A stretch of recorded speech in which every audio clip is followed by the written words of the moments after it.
I am in a rare good mood today. I am in a good mood. Good. That was a good mood, Steve. I said there's a funeral across the street. Oh, wow. But I am in a, did you see it or no? Yeah, I got plans. Good. Oh, God, do I love seeing the Red Sox have to eat shit. Nothing makes me happier than this corrupt. Well, hold on. Let's wait for the punishment. We don't know. Maybe they didn't do anything. Well, this first praise, the only person who was in front of the story. We laughed at him at the time. Mocked him. Steve. And shame on us. Yeah, we were wrong. Frankly, yeah. We were actually one. I will say, Steve, unlike you, when I'm wrong, I will apologize. Much like Jerry Orbach at the end of Dirty Dancing, when he says to Johnny, played by the great late Patrick Swayze, when I'm wrong, I say it. Mm-hmm. I'm saying to you, Steve, you were right, and I was wrong. And Mike was wrong, I think. I was absolutely wrong. Thank you very much. I'm accepting apologies from the rest of the Boston media. Oh, did they scoff? Was there a lot of scoffing for you at the time? I think there was, yes. I got way out ahead of this story, way out ahead of even the facts of this story. So much scoffing, it's almost like they ignored it completely. Well, that's true. It's really what it was like. Do we have the original sound of you saying this? My interest is more in how the Globe is going to handle it, because there's no way Alex Cora didn't know. It's a serious cheating scandal. What would you like them to do to Cora? Well, he should be fired. As manager of the Red Sox? Yeah, of course. Yeah. Why? Listen to us. Listen to us. Dirty. Mocking him. We're scoffing this man. This He's going to get fired next year anyway. If they're not. Wow. Unbelievable. Well, what date was that? That was in November. In the infancy 2 of the months story. ago. Yeah. When we thought it was a silly banging on a trash can story. Steve knew. One of the great sports minds of all time. Doesn't matter. You were 1,000% right. That's right. Cora's a crook. The Red Sox are totally corrupt. Steve Robinson, good day. You guys see this guy, Steve Robinson? He knew in November. Good day. Everybody does. Everybody. Back in November, me and Steve Robinson, two people saying, Alex Cora, fired. Francesco Miller's old guys, like everybody does, like he pretends like he knows how baseball, like all the guys do it. It's no big deal. Every team does it. Yeah. No, that is not true at all. I am here because I hate the Red Sox organization. I have one very interesting story to tell about that in a moment. I don't know. Cora cheated with the Astros, cheated with the Red Sox. Last year's World Series with the Red Sox, bogus. Gone, totally tainted, absolutely tainted. Say whatever you want. This is worse than anything the Patriots ever did on the field. Not even close. I mean, there is a pure competitive advantage. That division championship should go to my Yankees. It should, yes. They need one. They need another one. Gone. I don't want to hear how every team does it. If every team does it, let's see that proof. They were told not to do it by Major League Baseball. They continue to do it. Cora's going to get fired probably today. Typical gutless Red Sox. Like, once it's easy to do it, they'll do it. Well, it's either that or you wait till Friday. They'll blame him, and they may do that Friday too. At 6 p.m. And then wait a week, and then Bob Holler will trot him out, and he'll write some story about how Cora did this or that or whatever. And he was on drugs. Yeah. It was completely Cora acting totally alone, like nobody else in the organization knew it, which is total bullshit. Sam Kennedy, the president of the Red Sox, who I reached out to for a comment yesterday, did not respond. Very kind of you. Should be fired. I mean, you either know everything and you're complicit, or you know nothing and you're adult.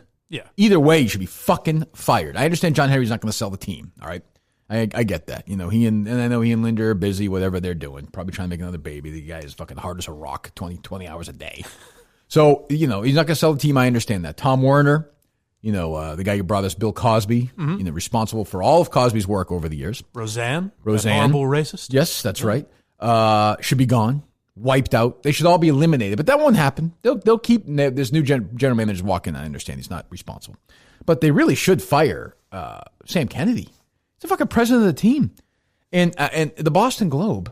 We'll get to them. I think this might be a rare time. We'll be quick to mention that it's president of the business side. Oh, Sam? Yeah. Oh well, I don't know. I'm not. Brian isn't corrected too often about that. Yeah, it's funny, when he's on with the Hillman. I don't think that comes up. We'll see. Yeah. But I love, because I hate the Red Sox and it's ultimately, it's cowardice, but the Red Sox were so active in getting rid of me, and they're just evil fuckers from the top all the way down. Absolute fucking liars, whores, thieves, and cheats.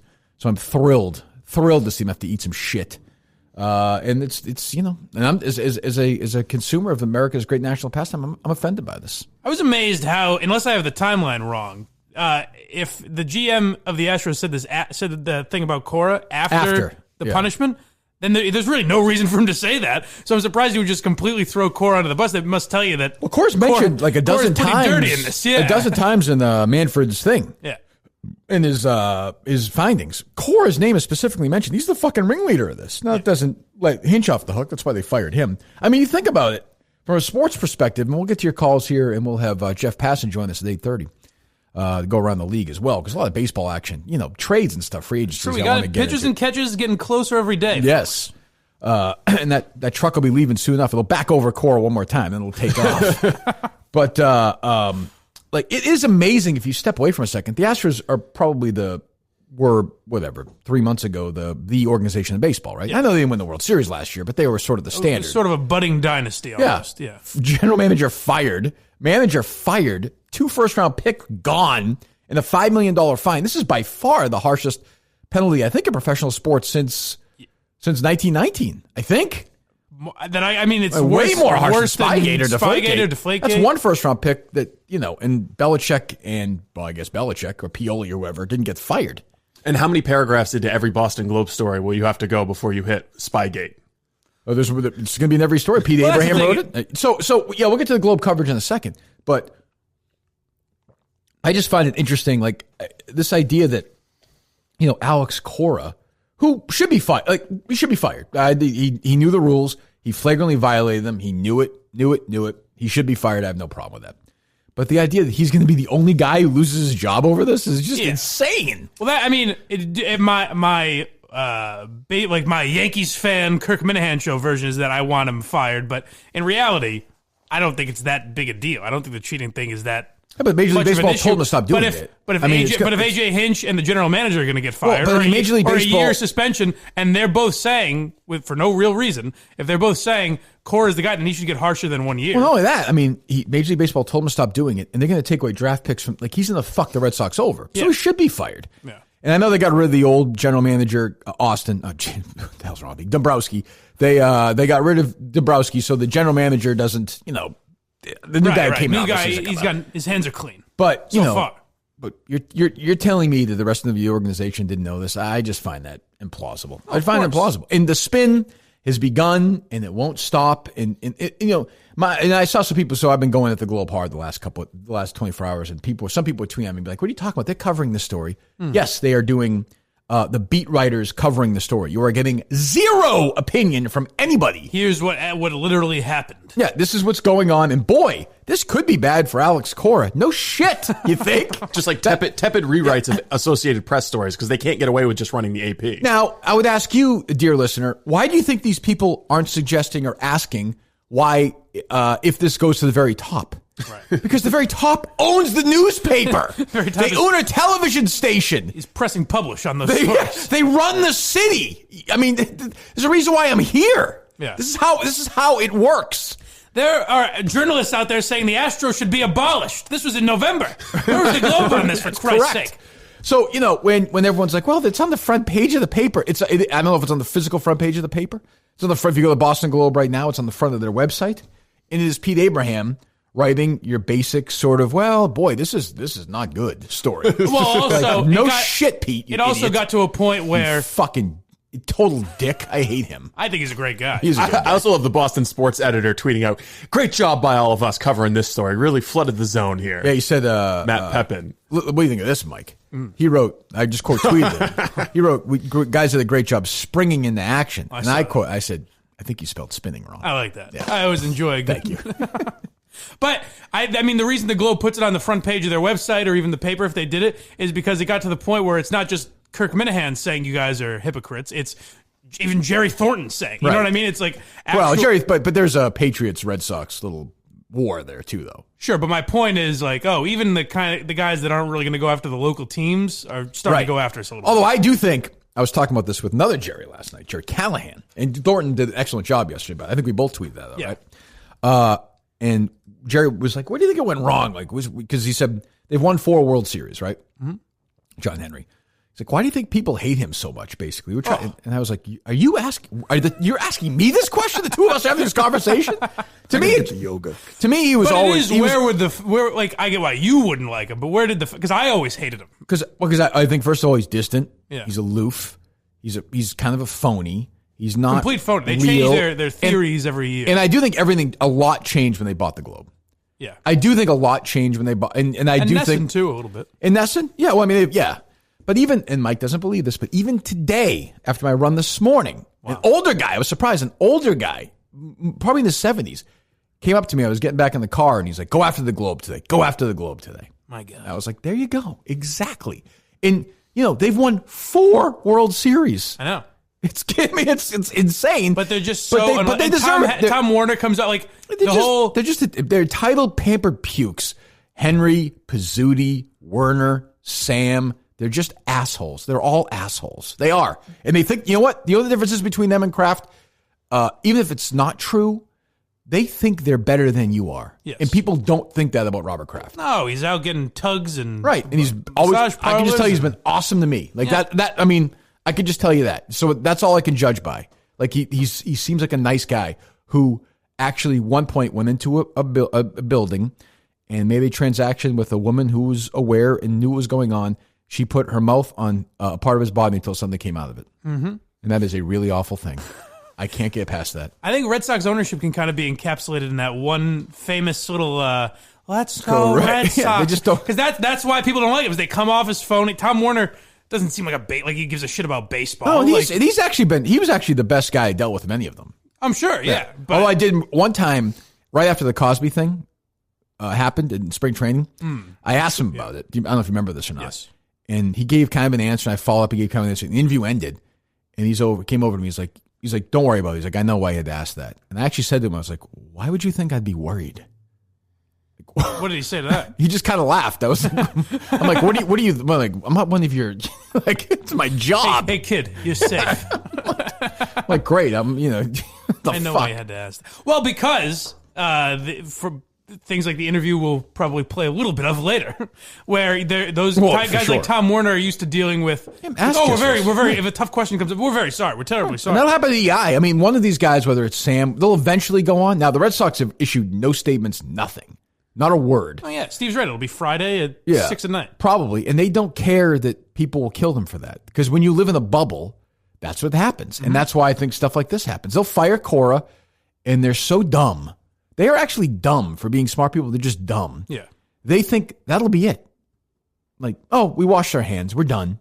And then they'll be surprised when people are mad about that. And then when they write a hit piece on Cora in a month, they'll be surprised that people are mad about that. Can't catch a break, you know? This is all you need to know to encapsulate how the Globe works when it comes to how they handle the Patriots, who they've spent, we'll get to the Kraft stuff, months, years trying to ruin, and how they coddle the Red Sox. Bob Hohler is a famous investigative journalist.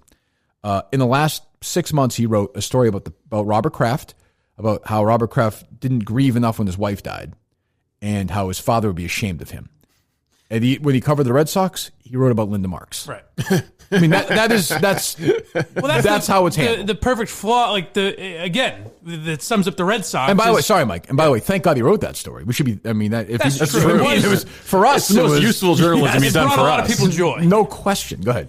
But just the idea that I think the Red Sox think more, it's not your actions, it's not how you are, it's how you're covered. No, they think owning the Globe and owning Nesson, people are just going to be like, oh, aren't these great guys because we're told that all the time? People just like Kraft, they like Belichick, they like Brady. It's not based on how they're covered, it's based on like what we see. The big, and I would say this time again, and it would piss off people, these pussies as Arbanos and Hammons say, stop saying stuff like this.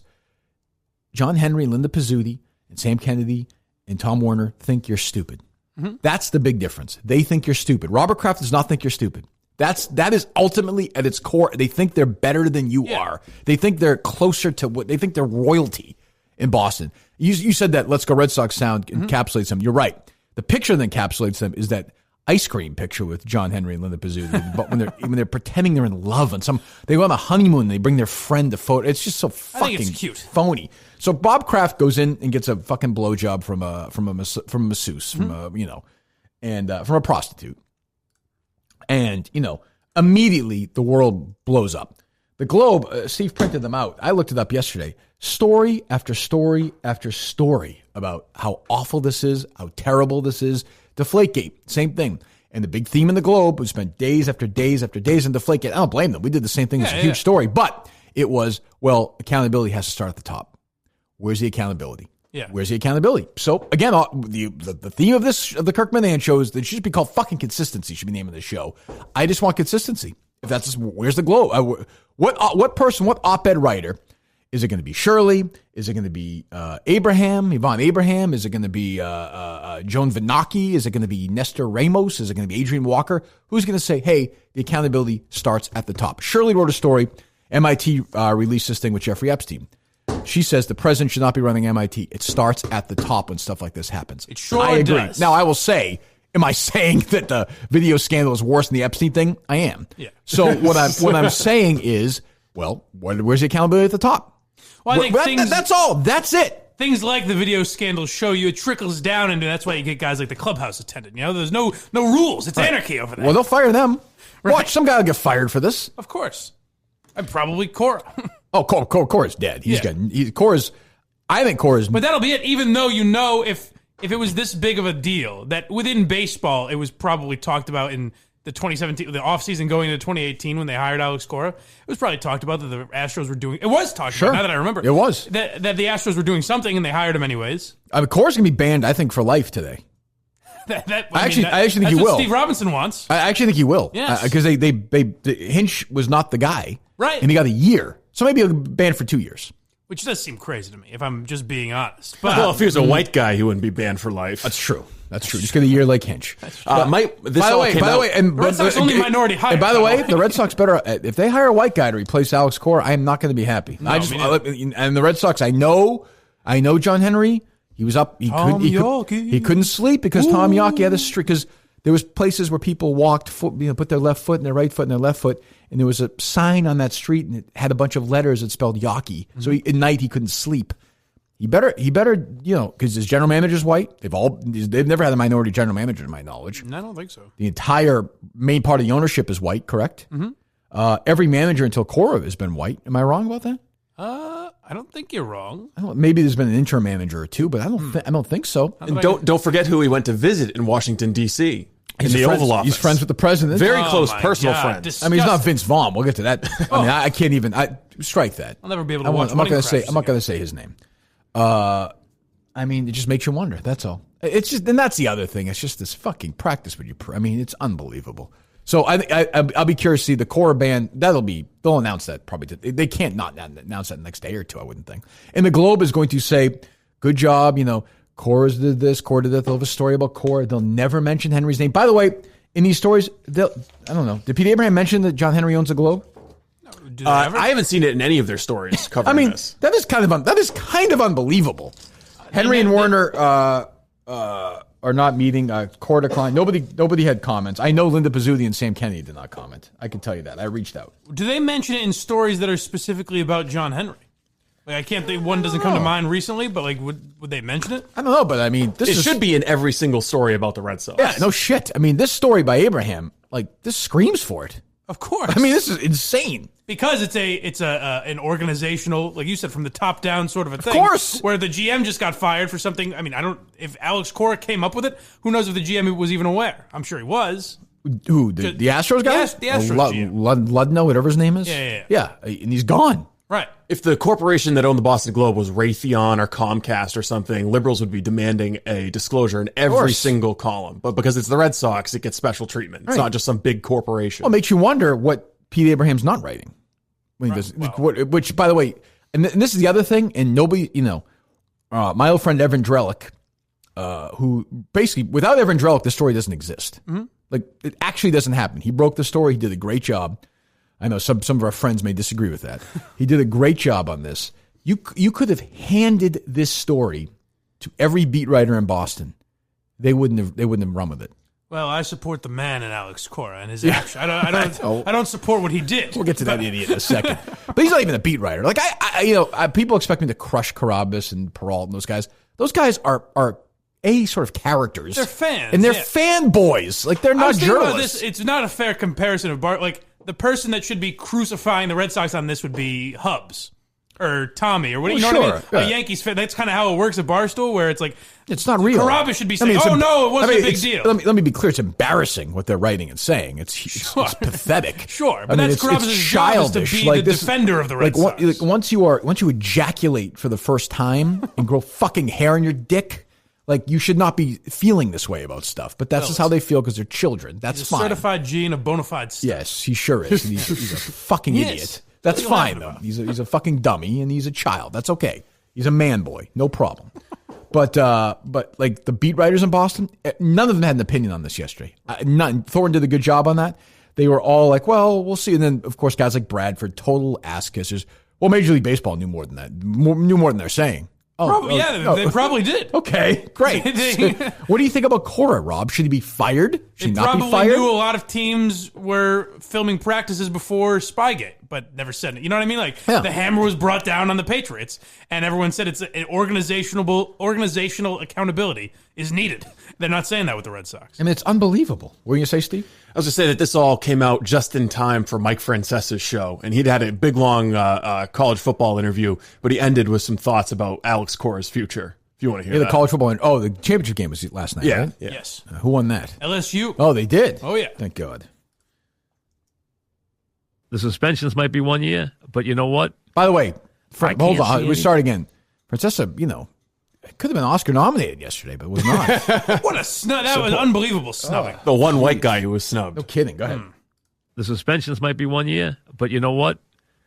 I can't see anybody hiring him. What owner is going to, put out the buffet table, lay out the shrimp and the roast beef and say, guys, we're moving into a new era. Here are the guys that we are going to believe in. Oh, really? What a feast that will be. Imagine, so let me get this straight. You care nothing about integrity. You care nothing about anything. You hired a guy who did. Francesa, by the way, still living in like the world where they do that at press conferences, like 1986 or something. Alex Cora, bad day. He's not going to get the shrimp and roast beef laid out for him, that's for sure. You know what? I love the roast beef. That sounds good. Yeah, give me what time's the press conference? Lay out the shrimp and the roast beef. And I actually did hear Steve Summers right after that saying, Alex Cora must be banned. You must ban Alex Cora. Oh, he's not happy with him? Oh, no, he wants him out. Well, I mean, I have no problem with that. Like, he knew the deal. He orchestrated the thing. I know some people are saying every team does it. I doubt that very much. But if I'm wrong, I'm wrong. And then Major League Baseball, to their credit, they are saying, whether you agree with them or not, whether you agree with the rule or not, they're saying don't fucking do it anymore. Yeah. I mean every team steals signs out. That's the level they're doing it. But the technology is different. I mean, I understand the sign stealing, but I mean, you can't argue that they're saying we don't want this around anymore. I mean, I've never seen a punishment like this. It's great. I think I love it. I think overall the punishment is too much for the Astros guys. But if that's the punishment for the Astros guys, and they're saying it was all Alex Cora, then he deserves 2 years at least. Yeah, I think he's going to get that. And Francesa is right. Like, he's never going to manage a baseball team again. Are they going to put out the shrimp and we're going to do a seafood tower for him? We're going to put out craft beers for this guy? You can't do that. You can't do that. You can't have a seafood tower for this guy. I don't think Cora's going to make his January 30th speaking event in Bangor, Maine. You mentioned this. Steve's very upset about this. So your father-in-law?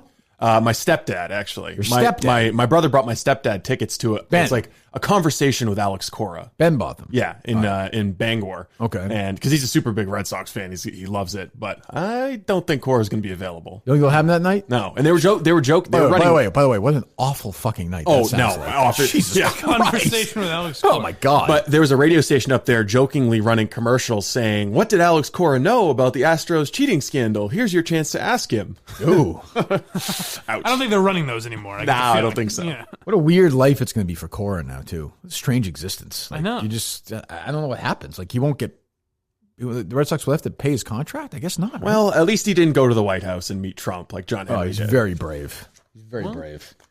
I'm just reading the Holler thing on Kraft, where his father and Faith added an edge to Robert Kraft's trials, and they talk about how his dad would be ashamed of him and how he didn't spend enough time grieving after his wife died. That's probably the thing I hated most, is speculating what someone's dead father would, just essentially using that against them. Or dead wife. Yeah. Like, he didn't grieve long enough. Or anyone in their family, dead or alive. Like, fuck, you don't know what they think. For all I know, Kraft is miserable every day that his wife died. So he's fucking someone who's younger. That doesn't mean he's fucking doesn't miss his wife. It's so dumb. What's he supposed to do? Sit in the fucking room? Filling a void that will never be filled. Yeah, it's in Robert Kraft and his good name. Without Myra, the Patriots lost their way. And these are headlines. In Robert Kraft's name, Professor wrestles with sex and slavery. Robert Kraft steps out with new woman. I mean, it's just fucking, and it's 500 of these. You say this all the time, but I'm always, maybe to Robert Kraft's credit, I guess, but I'm amazed he doesn't just go, fuck you. Like, who the fuck are you to speculate what I never my understood dead it. wife would say? I said this to to Stacey James and to Jonathan Kraft. Yeah. Why would you ever go to Fenway Park and fucking play ball with them and dance and jump around? Tell them to go fuck themselves. If I were the Patriots today, I'd use Patriots.com and do what the Globe does against fucking John Henry and Alex Cora. I would. I'd say, listen, you're writing a story questioning. I'd write a story right now saying, what does it say about John Henry? This is happening under his watch, and Sam Kennedy and all these guys. Hire William Bennett. Barstool. Tell Barstool to, you know what I mean? Like, they love Barstool. Yeah. So. Yeah, but I mean is they own that. Like the Red Sox own the Globe. I mean, the Red Sox have used the Globe to go after the Patriots for years now. It's weird. It's just a weird instinct. And not even like, you can do whatever you want. You can, deflate, question whatever you want, do it. But I mean, this was like clearly like, here's a piece, go after Robert Kraft. And like, maybe he hates John Henry. I don't know now. But the idea that if I were him, I would go to John Henry and say, what's your fucking problem? Well, if they're going to kick out like John Tomasi, the guy that bungled the Spygate story, like they kind of got rid of him, didn't let him in the facility anymore. The Patriots? Yeah. I think of what the Globe does them as way worse than way what worse. Because Tomasi was talking about a real story. Well, he was wrong. He was totally wrong. But the Globe goes out of their way to make Brady, Belichick, Kraft look like shitheads on a daily basis almost. And I would say for the Kraft, it's like they're personally going after him. Right, that's what I'm talking about. They must have written 35 stories about the day spa down in Florida. Yeah. They're flooding the and zone. legitimate op-eds. Like op-eds. Accusing him of sex trafficking. Right. And saying he should, one was saying that he should sell the team. I mean, it's just crazy. Should John Henry sell the team for this? I think so. Absolutely. Yeah, you should have to. I might come back as a fan. Do you have Sam Kennedy's number? I think I do. Let's give him a call. He'll probably answer. Well, he responded to your text, right, or no? He didn't. Well, I have a strange story about this. I'll tell after this call. I don't know if he'll want to answer or not. Actually, it looks like I don't have a number. You don't have it? You want to give it to me? Text it to me? Sure. Let me see here. Just read it on the air. Oh, I don't care at this point.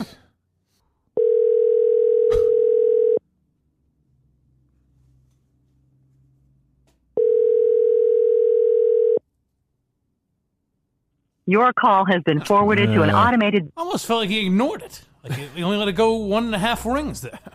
Jesus. Well, that's yeah, so I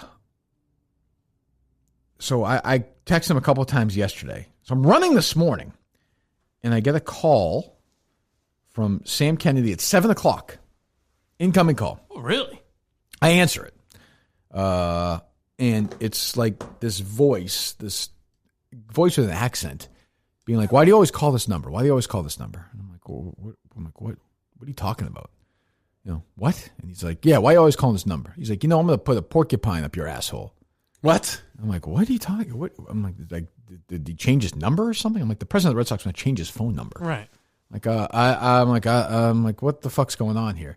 And it was like, you've been pranked. It was one of these prank calls. You ever got these? No, I've never had someone say they're going to shove a weird. porcupine It wasn't up my ass. him. I wonder if he hired some service to do this or somebody hijacked I don't know. It was weird. I can't even I'm trying to think because I get calls from like telemarketers where it's the same area code and first 3 numbers of my phone number. Right, I get that. Yeah, I block all number. those. But no, this was him. This is from his number. So I'm like, did he hire? Is this something you do, or is it somebody? Well, I guess we'll know if I get a prank Steve call. might get a- That's true. It was so bizarre, though. I'm going to shove a porcupine up your ass. I was like, all right, I don't know. Is this a threat or what? I don't know. I'm in. Like if So you're you're saying Sam, Sam Kennedy has a porcupine fetish? he threatened somebody from Sam Kennedy's phone number threatened to shove a porcupine up my asshole. That should be a big. Jerry Thornton, get on this. Wow, This could be a let's big get to story. work. That's all. I mean, that's all I can say. So if he's in fact doing that, I feel like he has more important things to attend to today. I could be wrong. When you saw that on your phone, did you really think that Sam Kennedy was calling you back for comment? Well, he called. I thought there was a chance he was ass dialing me because I had been texting him yesterday. But I was like, oh, well, obviously I'm going to take the call. And, I thought maybe he wants to be liked. So I really thought he was going to do the, hey, this has gone too far. Kirk Minihane, you just been phone scammed. I'm here with Mark Hannon and Joe Zarbano. Yeah, exactly. So I was like, all right, well, maybe we'll talk this out finally. But it wasn't the case. I don't think so. Very sad. Very sad. So I don't know. Hopefully he'll be out of work soon enough. Well, we can hope. We'll see how EI handles this as well on the other. Generally, when you're, I think the Red Sox would accuse others of this, that when you're white and in power, you're going to be all right. That's true. They'll scapegoat Alex Cora on this one. a poor man of color. That's exactly what they'll do. Not the rest of the organization. No, everyone will escape. Everyone will stay. And they'll say, we didn't know a thing. We didn't know anything, which is, again, a horrible defense. What? Us? Because if it's true, it's just bizarre. If it's true, I mean, you're even dumber. The same people who, when Bill Belichick said, you have to ask Tom Brady about the footballs, they said, well, this is ridiculous. Right. Of course Belichick knows something. Well, you could say that. Of which I was one of them. Kennedy, I thought Belichick totally threw Brady under the bus in that press conference. Completely. Sure. He never mentions players by name, or it's always, should the coach. Yeah, it's so. We'll see. But I like seeing the Red Sox have to eat some shit. I like seeing the Globe looking pathetic. It's a nice, a rare good day. Rare good day. Rare win. We'll see. We'll see. Good day, Kirk Minihane. Bad day, John Henry. Will anybody in the Globe ever write not bad about this? Yeah. When Cora's fired, Shaughnessy will write something. That's not bad, though. Like It'll be Red Sox clean now that Cora's gone. Right. It'll be that. It'll be it's amazing. Apparently, Shaughnessy went on 98.5 this morning, and he's putting out the corporate spin pretty well. Oh, do we have the sound or no? They haven't posted it yet. I just got some tweets about it. Well, okay, we'll get we have a bunch of other stuff we have to get to, but first let's take care of our good friends at Milton's. Their big winter clearance sale is going on presently as we speak. Every single suit, sport coat, blazer, and tuxedo in the store is on sale. All of today's most popular brands, Michael Kors, Calvin Klein, Ralph Lauren, Hugo Boss, are all on sale. Go right now to Miltons.com. That's an order, Minifans. Go to Miltons.com, click this, check out the sale page, and get a great deal. And let us know what you got at Milton's. You'll be as comfortable in the store as you'll be in their clothes. 2 locations if you're going to physically go there: South Shore Plaza, Braintree, Chestnut Hill Square, Chestnut Hill, or online at Miltons.com. That's Miltons.com. All your favorite bread, Tommy Bahama, Johnny O, Vineyard Vines. Just go there right now if you want to look good at a great price, help out a great company, help out the Kirk Minihane Show. You're done. Go to Miltons.com right now. Click on their sales page for the best deals out there. Miltons.com. Yeah, I can't do I don't like to avoid stories, but the Vince Vaughn thing for me is it's too fresh. Too real. He spoke to the president of the United States at a football game. I mean, that's not. We know what happened to Ellen. I mean, that's. We never heard from her again. Yeah, I mean, Amanda Dobbins is she's gonna cancel Vince Vaughn. First of all, are we really at the point where we even care about Vince Vaughn's movies anymore? So many things. A, do we care about Vince Vaughn's movies anymore? B, we knew he was a Republican. Yes. Right? Doesn't everyone know that? Yes. Well, at least. No, I know. You know what? I think most people are dumb. They see pictures and they're like, "Oh my God, Vince Vaughn's a Republican." Because my heart is broke. I can't believe Vince Vaughn would do this. It's like, but I knew that, and I don't follow that shit that you closely. You can't watch Swingers now. Like, what the fuck? Does it really matter? Well, maybe he wasn't as Republican then. Maybe you can stomach it. Back then, he wasn't known as Republican. I mean, luckily he hasn't made a good movie in 15 years. So also, if you're gonna get rid of every celebrity that has ever in their life casually chatted with Donald Trump, it's going to be a short list. Well, Macaulay Culkin, gone. Not since he was president, though. Oh, okay. Back when he was donating $100,000 to the DNC, he was still fine. It is funny, though. He wasn't a racist, 2015 and prior. He wasn't a racist, but now he is. Literally, if Vince Vaughn had spit in Trump's face last night, he'd be a national hero on social media. Oh, of course. He'd be a hero. That's the only thing you could do when you meet Trump is spit in his face. Or not shake his hand or try to attack him. or act horrified, as opposed to, it's just a chance he just voted for him for president. I don't know. I mean, I know it's a bad thing, but it's so now Vince Vaughn there were people tweet. What was the one I sent you? It's that woman. That woman who said basically she's done with Vince Vaughn. Yeah, she's good. She's Stephanie Kennedy. Yes. I'm not. I think she's the one who tweeted out the original video that's going viral. She said, "I'm not angry about Vince Vaughn, just profoundly disappointed, and I want nothing more to do with him. Once upon a time, I found him quite entertaining. Not anymore." So Wedding Crashers sucks now. Wedding Crashers fucking shitty. So if you watch Swingers now, you don't laugh. Hey, you know what? I'm gonna go out and say it now. I don't think season 2 of True Detective was that great. Exactly. Isn't that brave of me? A terrible movie where he had like he was a fucking sperm donor for 30,000 kids. I don't think the remake of Psycho was as good as the first one. You're right about that. He has made some shitty movies. Jesus. He has, yeah. The Dilemma with Kevin James. Oh my God. What went wrong? Where did it go wrong with him? I don't know. I mean, a lot of guys in general, when you get older, comedy's harder. It's harder to play the wacky Vince Vaughn swinging dick kind of a guy. He was totally miscast in Hacksaw Ridge too. Totally miscast. Oh, I didn't. Bizarre. I didn't know he was in it. It was, I'm sure he's friends with Mel Gibson. You know how that goes. Right. Republicans. Yeah. But he's terrible in it. Yeah. I mean, I mean, there was that movie, The Intern, where him and Owen Wilson tried to work that magic back? Yeah. Can you believe this Google thing? It's like second time never works as well. It really doesn't. I mean, how many? But like Wedding Crashers is one of the funniest movies ever. I think like it's one of my favorites. I agree. The last third of it is too long, but yeah, I mean, so they had like Dodgeball, Anchorman, and Wedding Crashers, and he kind of fell off. After that. Well, I don't even count Anchorman as a movie. Yeah, it's not really his. If you say like you're saying Vince Vaughn, like for me, I'm gonna give you. Here we go. Okay, I'll give you. This is what I'll give you. Mm-hmm. Swingers for sure. Good. I love the other movie he made with Favreau. Where they're boxers. What the hell's the name of that? Shit. They're boxers. I don't know if I know. Not boxers. I'm sorry. I'm thinking of a different Favreau movie. What's the fucking one they made a couple years later? Thinking of Rudy. I'm not thinking of Rudy. What's the one? What the hell's the name of the one they did? I'm asking Steve this. No, I'm looking at his IMDb page. Yeah. What the hell's the name of the movie he made with Vaughn? It was like 4 or 5 years later. It's probably 99 or 2000.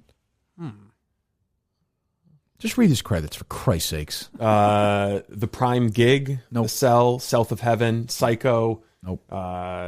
Clay Pigeons, Return to Paradise. Nope. A Cool Dry Place, The That's Locusts. a good movie. Cool Dry Place is a good movie. No. The Lost World, Jurassic Park, Just Your Luck, Swingers, 77, Sunset Strip. Are you going backwards? Yeah, I was going backwards. I said it was. I'll do it, for Christ's sake. Maid, Zoolander. Maid. Maid's a good movie. Maid's a good movie. I'll give you Maid. Maid's a good one. It's a good one. He's also he's I don't like in Zoolander. I don't really like Dodgeball myself. I don't like it's just. I liked it a lot. I mean, I was also 12 when it came out or whatever, but I loved it. I'll give you Swingers, Old School, fine, okay. Oh, and, come on, it's overrated. And Wedding Crashers. Wedding Crashers, right? Yeah, yes, yeah. That's definitely a fair 3. Well, they're not funny anymore. They're gonna have to take them off Netflix. If they're on Netflix, everything gone. I can't. When I watch Dodgeball now, I'll be rooting for Globo Gym. Yes, exactly. But Vince Vaughn in Old School is not really the star. It's not his movie. It's Will Ferrell's movie. Yeah. Well, I mean, Luke Wilson would be the star. Yeah, well, but I mean the breakout sort of, like the memorable character. Yes, definitely. Yeah, I mean he plays Vince Vaughn. Yeah, all you got to say is that's it. He plays. It's overrated. Good, but overrated. I don't know. Overrated. I don't know if I like Wedding Crashers is funnier. I think Old School is one of the best comedies ever. Come on, it's all right. It's okay. That's the thing about comedy, though. Wedding Crashers is funny. You laughed at me for saying this, but I think if you were 12 or whatever I was when it came out, I think you'd think differently about it. Maybe, but we're both not 12, so just saying. I mean, I was a boy when it came. A boyhood. But watch it again, maybe someone my age. But anyway, he's gone. He's out. It doesn't matter. It doesn't matter what movies are good or not. Anyway, they're all going to be gone. Rest in power, Vince. Exactly. They're all canceled. Nice knowing you. Good luck. Good luck supporting somebody that 68 million people voted for. I really hope they don't find the video of John Voight shaking Trump's hand. Ooh, John Voight's already. I can't believe John Voight is still on Ray Donovan. That's amazing to me. Yeah, he should be canceled. It's amazing. I give them credit. Maybe older guys like that, like Clint Eastwood's been all right. Like he's still allowed to make movies. Not James Woods. No, that's true. But James Woods is too outspoken on Twitter. Right. That's he actually. Well, not anymore. Yeah, he's been kicked off Twitter, right? For defending the president. Yeah, bad opinions. For having opinions. Okay. The wrong ones. And nonsense opinions. What was why had another take on that? The Vince Vaughn. As opposed to I'm so devastated by Vince Vaughn talking to someone where you can't hear the. Why is Sweet Caroline playing? By the way. Because it's a sporting event, I guess. Jesus. I don't know. I didn't see a second of that game. If Vince Vaughn was talking to Louis Farrakhan or something like that, that'd be Al Sharpton. Yeah, no problem. No problem whatsoever. Great. Oh, this is great. Well, maybe Vince Vaughn's changing his mind finally. No. I do find it strange. I've always found it strange, as an adult, how much people talk about college kids playing a sport. Like, it is weird. Professional sports, I'm okay with it. It gets creepy. It's almost creepy. They're like 20 years old. You fucking creeps. It dawned on me when I thought of how ridiculous, like, Friday Night Lights. I like the show and the movie. Yeah. But, like, the idea of people caring insane. that much about high school football. And then I was like, well, why is college football They're 2 years older. I think when I got to college, I was like, wait a minute, I'm still pretty young. Like, it's weird that adults would give a shit about college football. I mean, I'm watching these Barstow people. It's like, why do you care? Gambling. I guess, but some of them actually just care. I don't know. Like, yeah, well, there's gambling. And they show Brandon Walker when what's-his-face got hired as coach of this alma mater, I guess. That's what I was going to say. The other thing is, like, your alma mater. You have pride, asshole. School pride. Didn't this guy Leach, like, lock some fucking kid in, like, a fucking cellar or something when he had concussions? Craig James's kid? I mean, he's the fucking bad guy. I haven't heard that story. They're all excited about this. And like, his press conferences. They showed that coach walking in last night, and they're like, this is epic. I'm so sick of that, too. I'm so fucking sick of that. Like, Oh, like Brady when he walks into a game. Oh, they're fucked. Oh, badass. Like Tiger Woods. Oh, badass. Walking in. Like, what the fuck? They're fucking people. So they said when Steve Robinson was walking into that tennis match. That's true. That little old man was like, who's this fella? Who's this guy? I don't get that. Like, this hero worship is so bizarre. The older I get that, because I was always like that as a kid and even into my early 20s even.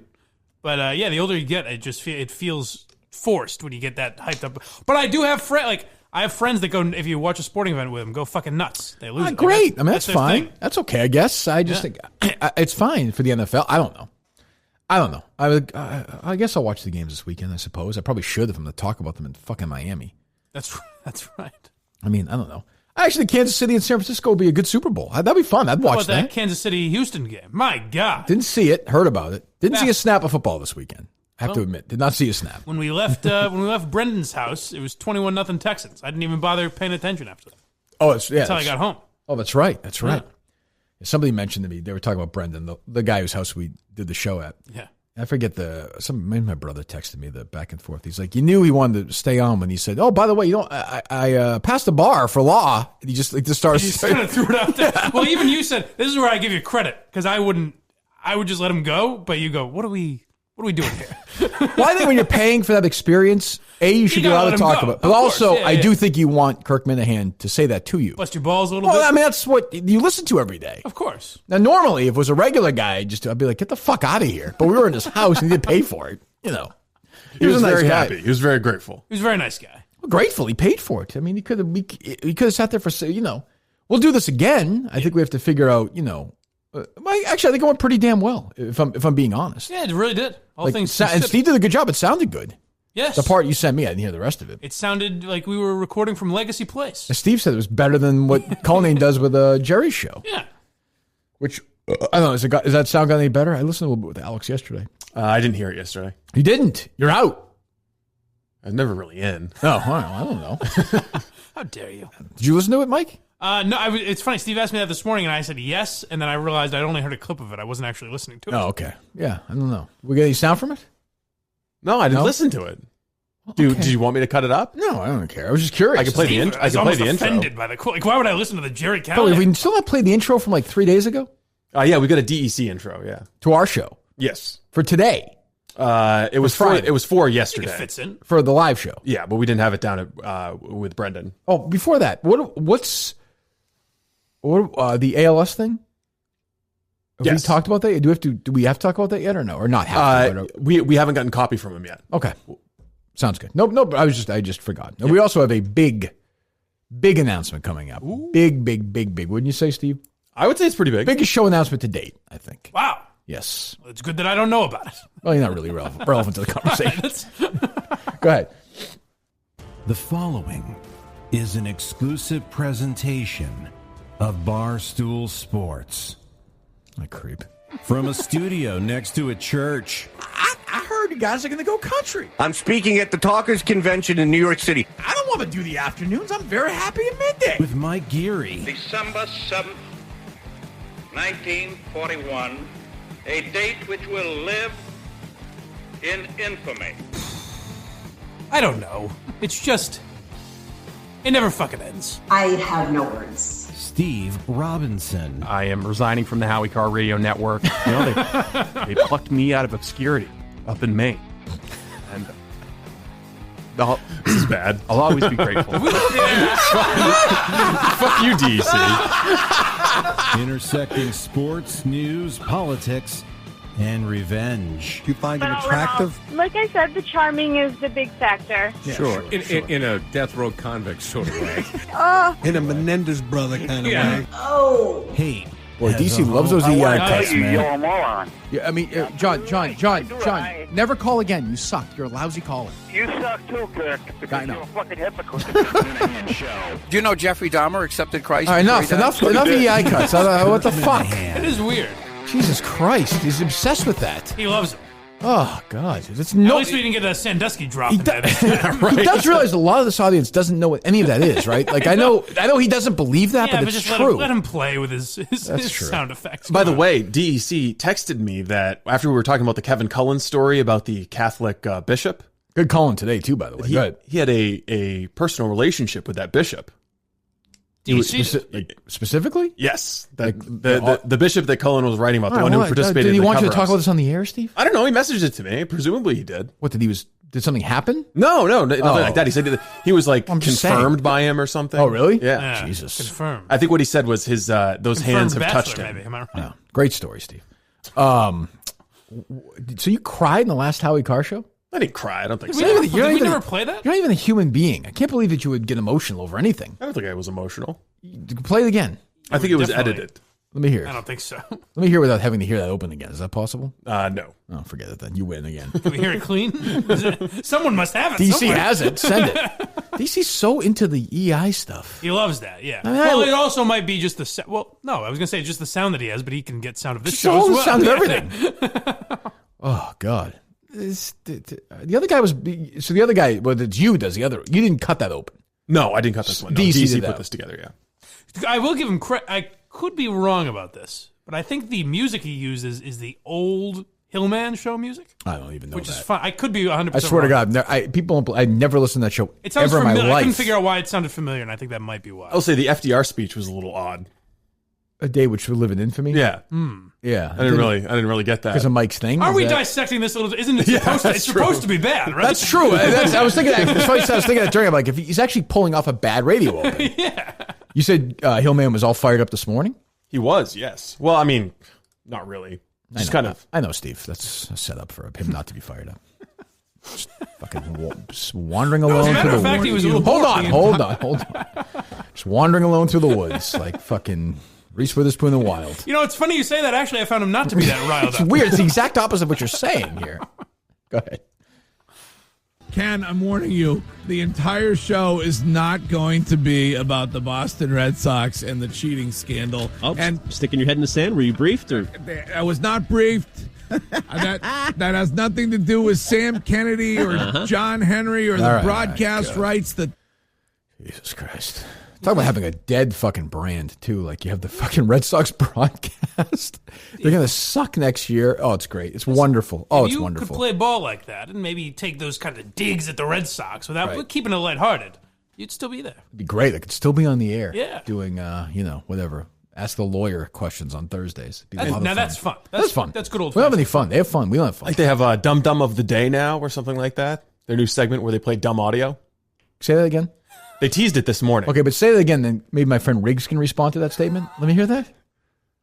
It's called Dum Dum of the Day. What? What's it called? What? Dum Dum of the Day or Dummy Can I of get the more day? responses to that? What? day. What? Dumb of the day? It's something like that. Riggs is the most shocked by this news. What? Wouldn't you be? Yeah. Which also seems like you're kind of known for saying dummy a lot. It's almost like they're stepping on your brand a little. I guess, but I would never. Here's our dumb of the day. Huh. Jesus. I wonder who it is today. It's a great question. Let's listen and find out. We'll find out tomorrow, maybe. It's funny. They've got the Greg Hill has that segment now, and then Dale's show has the 180 of the week. So they're just taking the same segment where they play stupid sound, right, and repackaging it for every show. That's where Dale consumes 180 calories a minute for an entire segment, right?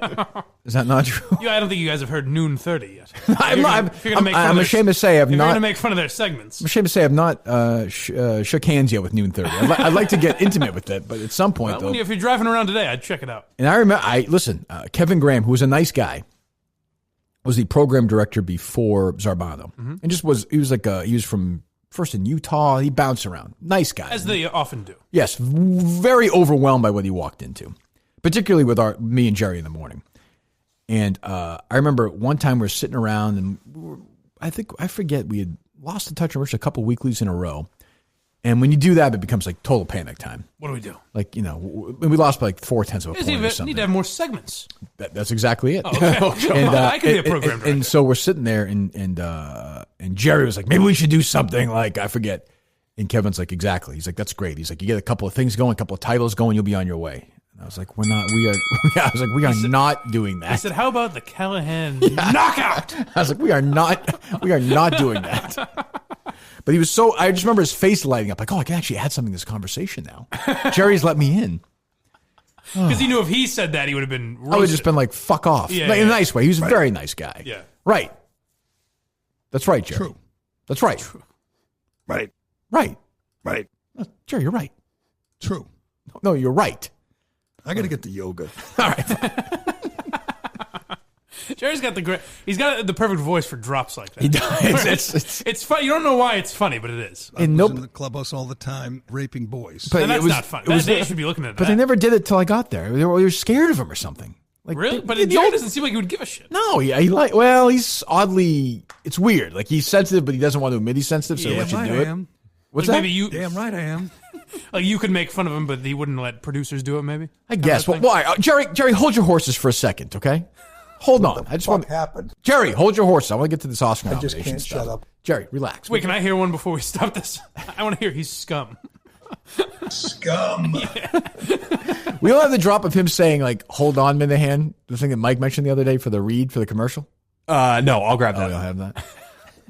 Now pipe down, Minihane. Wait, I'm in the car, Jerry. I'm 40 miles away. I don't know why. It's the first ad read when Kirk was on. So yeah, the Oscar nominations were yesterday. Yes. And once again, not white enough for my taste. Adam Sandler should have been nominated. This is bullshit. Power. It's just this sort of, this narrative is now being formed that the Oscars, and we're gonna have the woman on who first began this Oscar So White. Oscar So White. Yeah. What's her name, Steve? April Rain. April Rain. Is that a real name, by the way? We'll find out. It seems. Well, we can ask her that. Oddly, you know what I mean. It's a good name. It's REIGN. Hopefully she'll be. Hopefully she'll be playful. We'll see. I give her credit for coming on, right? But there's the way I look at it is either Hollywood is the most liberal place in the world or it's not. Mm-hmm. Which is it? Like, and you got to remember how it works for the Oscars. And first of all, think about what we're talking about here. It's a fucking award show. That was going to be one of my questions. I'll admit I care about it. Yeah. Okay, I'll admit it. Yeah, I have a fetish for the Oscars. I'm into it. I think I'm entertained by the whole fucking self-absorption of it. The whole thing. If they said, "Hey, we're not doing the Oscars this year," would your life change? No, it would go on. It would go on. It would go on. One Sunday night for you would change. It would go on. Yeah. But you got to remember. I don't know if people understand this. It's not like people get there and vote. They don't get to vote for everything. Mm-hmm. So the producers vote for Best Picture. The actors vote for actors and actresses. The cinematographers vote for their own specific category. So you're telling me they all get together before it starts and say, hey, you know what?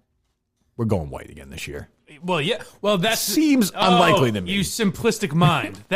What they do is they all individually, we live in this culture of racism. So individually they all automatically vote white. Oh, and then it comes to a collaboration. Yes. So, why do black people get nominated at all? Huh? Why do women get nominated? Well, one of my questions was also going to be that, do you think it ever leads to kind of a pandering nomination? Like we saw Black Panther and Crazy Rich Asians get nominated. Those are movies that wouldn't typically, a comedy and a comic book movie wouldn't typically get nominated. Right, and I'm glad they did. Yeah. Black Panther's a good movie. Movies like that should be honestly, nominated. more comedy should definitely get nominated. Yeah, it's also better for the fucking broadcast. Here's the other thing. In general, it's a stuffy organization. Completely. And they have tried to loosen it up the last few years, and I think that's a good idea, honestly. Also, I would say this, why are they doing these Oscar nominations at 8:15 on a weekday morning on YouTube? And why is this not on actual, why is it not a television show? It's just weird. Okay, boomer. Because no, it's the opposite. I actually think it's the I don't understand because they've been doing it this way forever. Yeah. You know why they do it? It actually is the okay boomer which I hate that thing. They do it so the morning shows will broadcast it live. Yes, which is a very 1982 way to think. Yeah. Well, now, but I guess the reason they do it like that now is then you do it at 8:15 and then people are talking about it all day. I guess. Adam Sandler's trending the rest of the day. But if you did a primetime special at 9 o'clock, they talk about the whole next day. True. Yeah, I guess so. And they would actually get a decent number for television. People would watch that, I guess. I'd watch it. If it's on. But they do it they would have to put more pomp and circumstance around. It's very, I think, at least the cuts I've seen are very boring, where they're literally just like Leonardo DiCaprio. It was so bad. Joaquin Phoenix. So I watched it live yesterday. I'm a loser. They had Issa Rae, is that her name? I don't know. And John Cho, is that his name? The actor? Yes. They did it, and it was so weird. So they did it in this room, and every time they announced a nominee, there'd be applause. Okay. So everyone, best costume design. I don't know if you can find it, Steve, or not, but it was so uncomfortable. It was just weird. And then when the directors were nominated, Issa Rae, I forget her name. She's a comedian. She said, "Congratulations to those 5 men." Oh. Yeah. And I was like, "That's right. Stand proud. Yeah, Stand proud." A little like, you know what I'm talking about. And we'll talk about it with this April Rain. You calling her now or no? Yes. Okay. Hey, April, how's it going? Good. How are you? Good. So I guess my first question would be: you sort of started the hashtag. You got it going a few years ago. Do you think yesterday was a bad day in terms of this, or did you not have a problem with the nominations?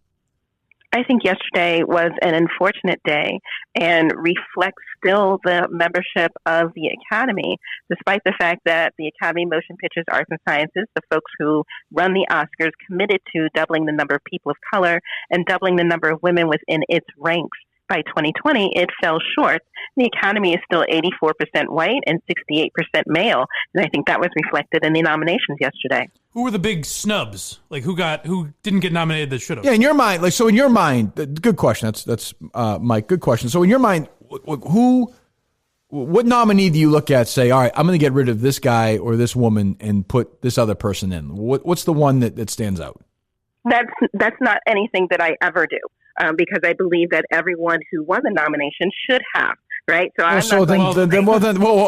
think we've already come at some sort of loggerheads here. Then what?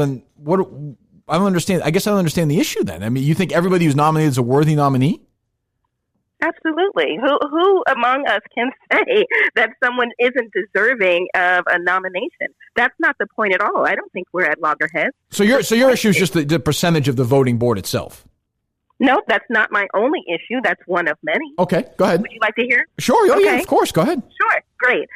One of my other issues, and something that I've been talking about since 2015 when I created Oscar So White, is that the voting should be based on a meritocracy. The best performance should win. But what we know is that Academy voters are not required to view the films before they vote, and therefore it becomes much more of a popularity contest. And if we're talking about a popularity contest among a group of overwhelmingly white and overwhelmingly male voters, then we're going to see the results that we've seen for over 90 years. Well, sorry, Mike, sorry, 1 second. But, like Moonlight won Best Picture, correct? Sure, it did. Well, that was not, if you look at the box office or popularity that year, it probably wasn't in the top 200. So did Oscar So White, did everybody sort of take a break that year and suddenly not be racist or so white or angry and just vote for Moonlight? Then next year they just said, screw it, we're going to go back to where we were before? My goodness, I'm not using the word racist at all. That's your language. Well, I've seen not by you, but I've seen it written. I'm looking at stories here. People have suggested that it's based in. Well, I mean, you're calling it Oscar So White, though. I mean, I don't. So you're saying there's a racial motivation, and I'm happy. So walk me through. Walk me through. No. Go ahead. So walk me through the process of what you think the average voter does or doesn't do in your mind, I guess. Well, it's not just my mind, it's factual. What we know is that every year the Hollywood Reporter reports out and one anonymous voter, and they tell us how they voted, right? Well, that's just one of 8,000, but okay.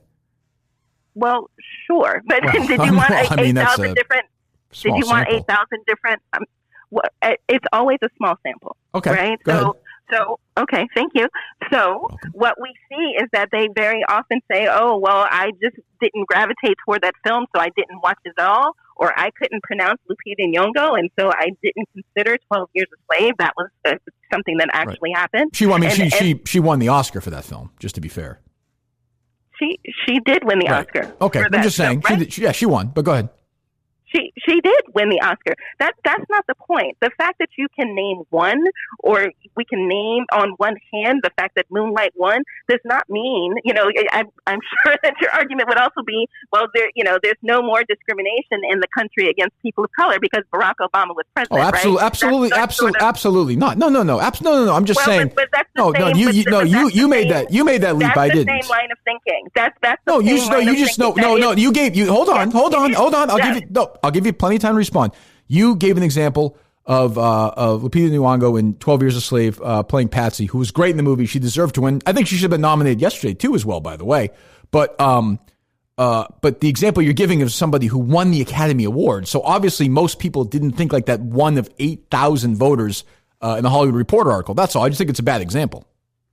Well, what you said is, did the Academy take a year off from its racism. That was a word you used. 12 Years a Slave also won Best Picture, by the way. I'm sorry? 12 Years a Slave also won Best Picture. I just wanted to note that as well. Yes, but once again, I will say the fact that you can indicate that one person has won or one performance has won does not indicate that there's still structural problems with the system. No, you're right. So, I agree with that. I agree with you. Okay, great. So, for example, we have had one woman director in 90 years, but we still know that there are issues with respect to gender within the Academy, correct? Well, I think it's even, what's even crazier than that is one woman has won. Catherine Bigelow won for Hurt Locker. And she was also nominated for Zero Dark 30, I think. What's crazy is there's only been 5 women ever nominated for Best Director. That is, you are right, an unbelievable stat. That is actually crazy. It is crazy, and unfortunately, we didn't see any women nominated yesterday, despite the fact that we had several who turned in amazing performances. So I guess what I would ask you is, like Greta Gerwig, a lot of people thought she should have been nominated for Little Women, right? So people say she was snubbed, and I think a lot of people say it's because she was a woman. To that, I would say Greta Gerwig has been nominated for Best Director before 2 years ago, though. So that's where the argument, to me, starts to fall apart. Because she got nominated once, she should never be nominated again? No, that is not the argument at all. Okay. It's amazing that you'd come to that conclusion. What I'm saying is that the voters are saying, well, it is actually, but voters are saying that, hey, the media is saying, hey, they didn't put Greta Gerwig in because she's a woman. But 2 years ago, the same voting base thought that her work in Lady Bird was so good that they nominated her. So clearly it's not because she's a woman. They nominated the same woman for the same award 2 years ago. I don't think that that's the correct conclusion that the media is reaching. I think. Okay, go ahead. What I think is that the net should be cast wider so that we ensure that all talented, all quality work is recognized and potentially nominated. That's not happening. Right? Again, what we know from the Oscar voting is that directors vote for other directors. Correct. Well, if 84% of the directors are white and 68% of them are male, then they may not be looking at Little Women. They may be focused on another film that reflects the male experience more. And But if the people who are already nominated also deserve to be nominated, then is the solution just nominating more people? Because I don't know what else. You said the people that are currently nominated deserve it. I don't want to speak for April, but my guess is if they, in your thought, and you may be right, given the history with directors, especially if they opened it up to 8 or 9 nominations, it statistically would probably be 8 or 9 guys who are nominated. Probably. Well, I don't know. I mean, I don't deal in hypotheticals. I deal in facts. So what I'm saying is, I'm sorry, I don't deal in facts? Well, I mean, again, one Hollywood, it's fine, but go ahead. Sure, go ahead. Okay, so what I'm saying is that all through the year, the Academy membership, and it's not just the Academy, it's also the Hollywood Foreign Press Association, it's also the BAFTAs, should be taking more interest in movies that reflect diverse experiences so that when it comes time for the nominations, those different films, those varied performances may be top of mind. You know what's crazy is you mentioned this, the BAFTAs to me are way more interesting. That's the British, basically, most of the listeners probably know. It's the British Academy Awards, basically. They are, to me, way more of a red flag than the Academy. And I understand some of your points about the Academy, I do. I'll just give you this. Denzel Washington, who I think is the best actor of this generation, say 65 and younger. You know how many BAFTAs he's been nominated for in his career? None. 0. Yes, Denzel Washington. Isn't that crazy? That is to me like that's the craziest. I think I'm going to guess he's been nominated for 6 or 7 Academy Awards, maybe. He's won twice. That he has won twice in different categories. The number's not that high, but I think you're proving my point. Now let's talk about what the BAFTAs membership looks like. Oh, it's stuffy. I think this current Academy voters, the Oscar voters are even way more diverse than even the BAFTAs, would be my guess. Right, because the Academy committed to doubling the number of people of color and doubling the number of women by 2020, and they did that in result of the outcry to Oscar so white in 2015. Do you think there's a chance, though? So let's just take the director one. Do you think there's a chance that, maybe just the 5 best job directing performances here were just happen to be by white guys? I mean, you have Scorsese, you have Tarantino, Sam Mendes, and I do think Parasite getting all these nominations is a win as well. Is it maybe just 5 guys this year did a great job directing 5 different movies, and Greta Gerwig if she directed this movie last year or next year, might be nominated? I mean, isn't that potentially part of it as well? Again, I don't deal in hypotheticals. I think that the 5 gentlemen who were nominated were absolutely qualified. I think the real point here is that we're not talking about what's happening the entire year, and we're only looking at, a one snapshot time. So how can we say when we had movies like The Farewell by Lulu Wang, Harriet by Casey Lemons, Hustler by Lorraine Scafaria, and others, that their work wasn't qualified and up to the par of the directors who were nominated? In addition, I also find it very interesting how you can nominate a film for Best Picture, for example, and say, you know what, this work is as close to perfect or one of the 10 best films of the entire year, and not nominate the person whose vision got that film on the screen. Well, they nominated 9 movies. There's only 5 director spots, though. Yes, I know. Well, I mean, but that's part of the reason why. I mean, there are also guys who got left out of that as well. I mean, there were 9 films nominated. Right. So, I mean, do you not understand the point I'm making? No. Okay, let me try again. Sure. So let me give you an example that might work for you. Yeah, go ahead. We talk about Godfather 1 and 2. I think they were fantastic films, right? We saw the vision of Francis Ford Coppola, an Italian-American man, and they were close to perfection, right? Mm-hmm. You take Godfather 1 and 2, and you replace Francis Ford Coppola with, let's say, Michael Bay, also a white man, right? But a completely different type of film is now created. Yeah. Right. And so then if it was Godfather 1 and 2, not directed by Michael Bay, there's a good chance that those wouldn't be nominated, right? Correct. Because it wouldn't be as good of a film. Sure. That's the point I'm making. The vision of the director matters. And so if you're saying that, for example, Jojo Rabbit or Parasite or any. Right. Well, I mean, but like Ford versus Ferrari, James Mangold wasn't nominated for Best Director. The film was nominated for Best Picture, though.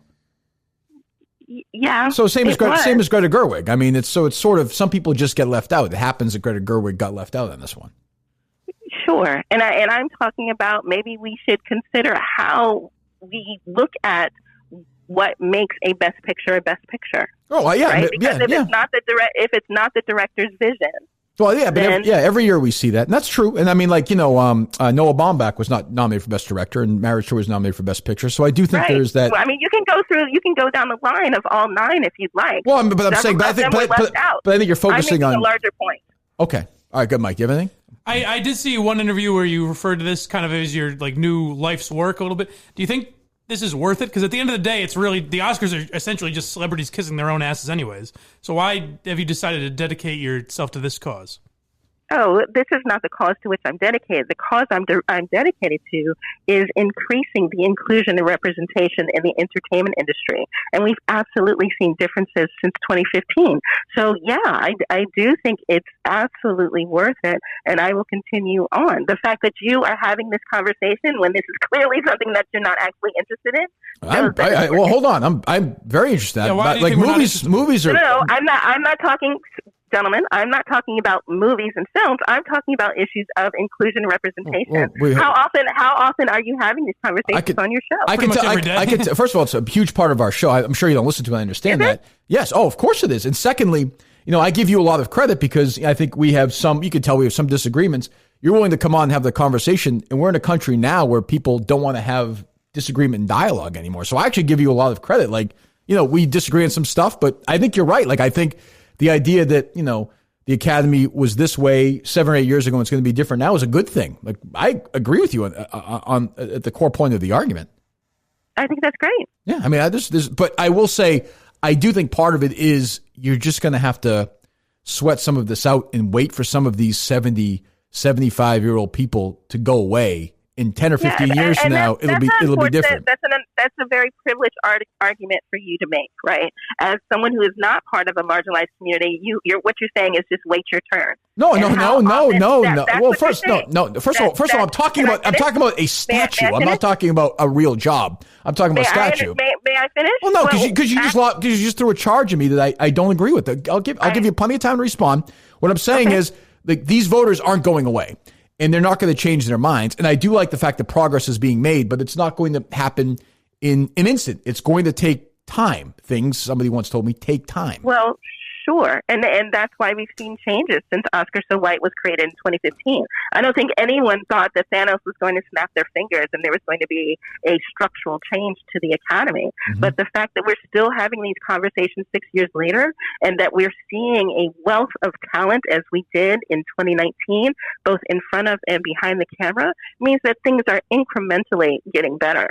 But to say that marginalized communities need to wait for people to die off, which it sounds like that's what you said. Well, I'm not saying that for real life. I'm saying that for the Academy Awards.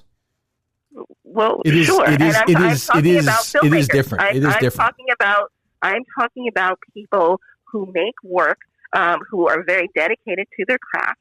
And I don't think that they should have to wait. And in fact, the Academy doesn't think that they should have to wait either.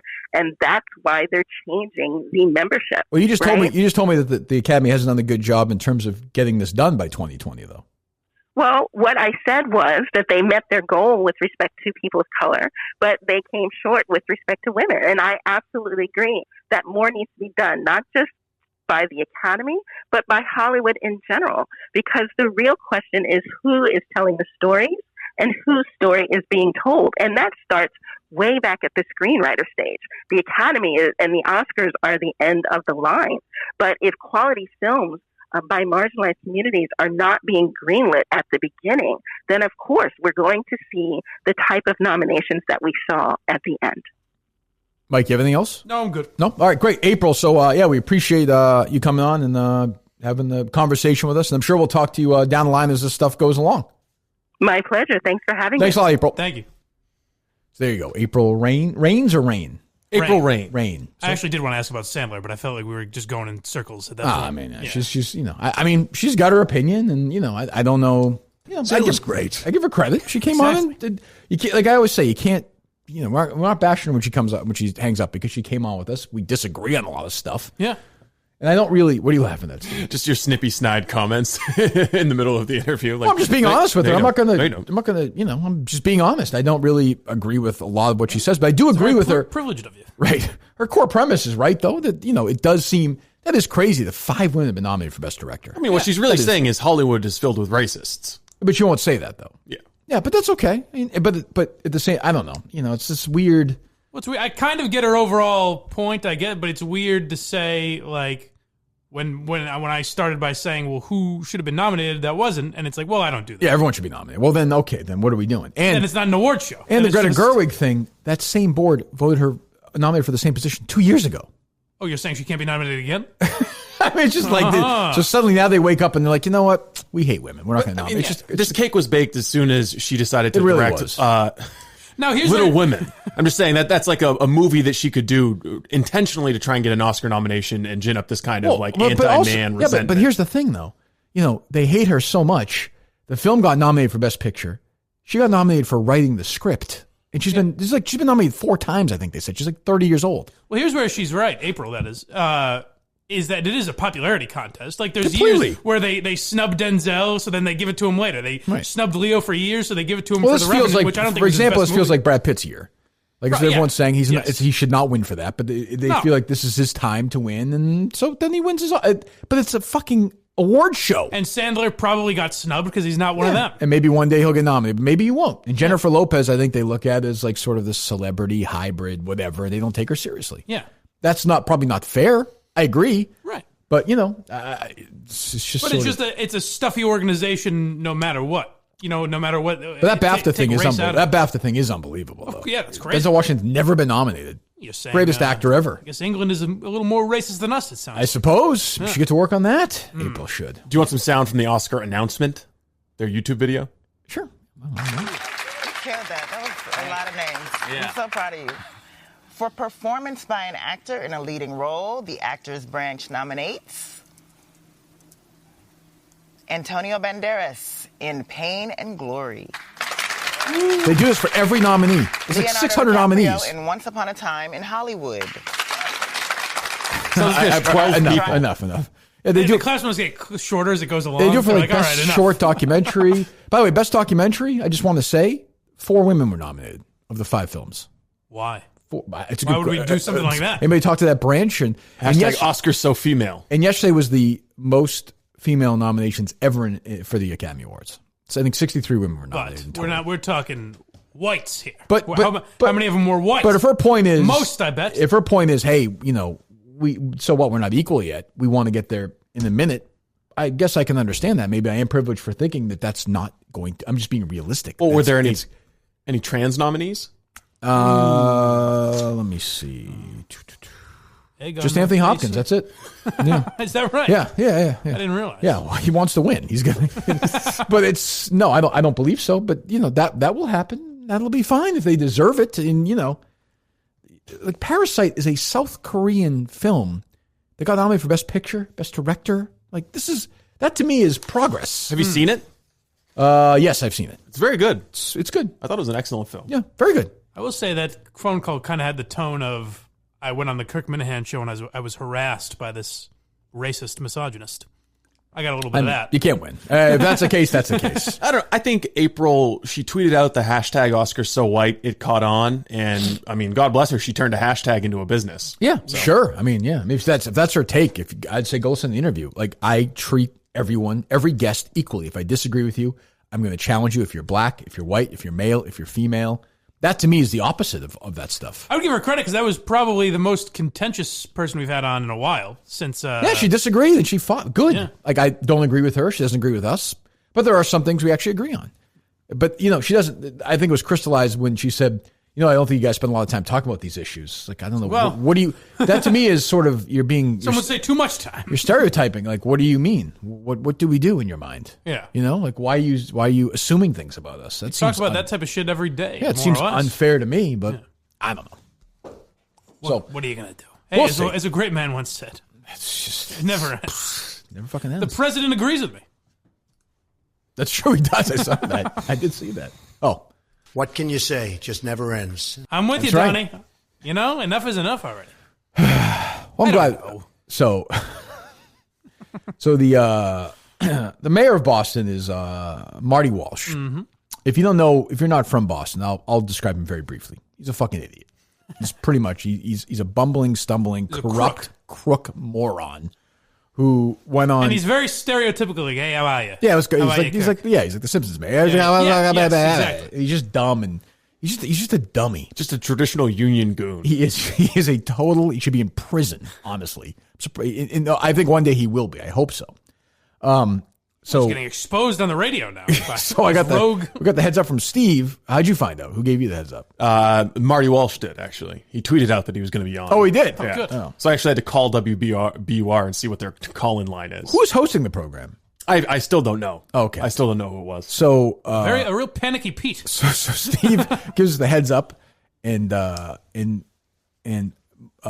he gets a couple of calls right away. Mike calls. I just want to give it away. It's me and Mike. Okay, the two of us are prank calling the mayor. It's part of our job. Some people didn't know that it was you. I think it was Brendan and John. Really? Yeah, someone texted me and was like, Mike and another Minifan got through on WBUR. I will say, I'm so bad with names. I got nervous. Yeah, I was trying to wonder. There's no connection to it. Well, I heard in Winchester, so I was like, oh, this mimight be I rallied because I thought of the town. What's your name? I was like, I assumed John was MHB. Yes, it was. Very good. Yeah, sure. Because that was my... The beauty of this show is you can connect it to anything. If you try hard enough, you can connect it to anything. I figured because he was helping you with Marty Walsh. Oh, that's true. Yes. As you would say, yes. Yes, it was a nod to the late John Devon. So it's like a parody when you call into these stations, though. Yeah, it was weird. It's unbelievable. Did you notice that? Did you know you were on when they went to you? Because there's no noise. I got the crackle.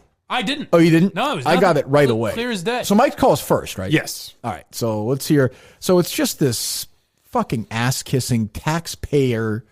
Your old boss, by the way, Howie, had one of his great Herald stories today about exposing how much these colleges pay these people. Oh, really? He does like 2 or 3 times a year. Every time the payroll comes out. There are fucking professors at UMass making $400,000. Jesus Christ. $400,000. It is. That's Jim Browdy money. It is. Jesus. I mean, it is just, a boondoggle like you wouldn't believe.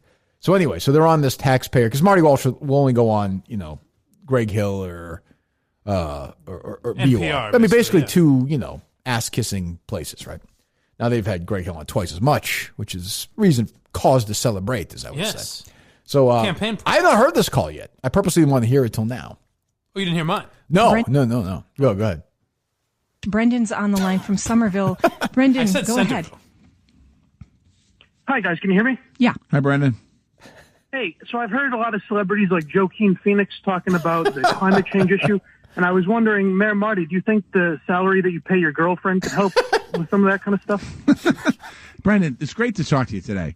I'm glad that you started the call off in such a positive manner. Hold on. So just in case you don't know, there's a company called LB Strategies that Marty Walsh is essentially just funneling money to his girlfriend. Yeah. It's just hundreds of thousands of dollars. And there's a story that MHB and I and the other guy who's trying to be a lunatic, have been working on for over a year. And it's actually crazy when you look at the money. And it's all it is a slush fund for him that he's just dumping. It went from like $4,000 a month to like $20,000 a month for month after month. And by the way, they're spending none of it. None of it's being spent at all. Yeah. It's just a way for you to turn campaign contributions into your own spending money. She lives with him. Yeah. He's paying himself from campaign money. And as you would point out, if he went 2 or 3 questions deep with me, I'd have nothing. Yeah. I knew enough to fire that one right. So your question is basically, do you think your girlfriend's slush fund could help with some of that climate change stuff? That climate change Well, the stuff, questions get dumber as we go along.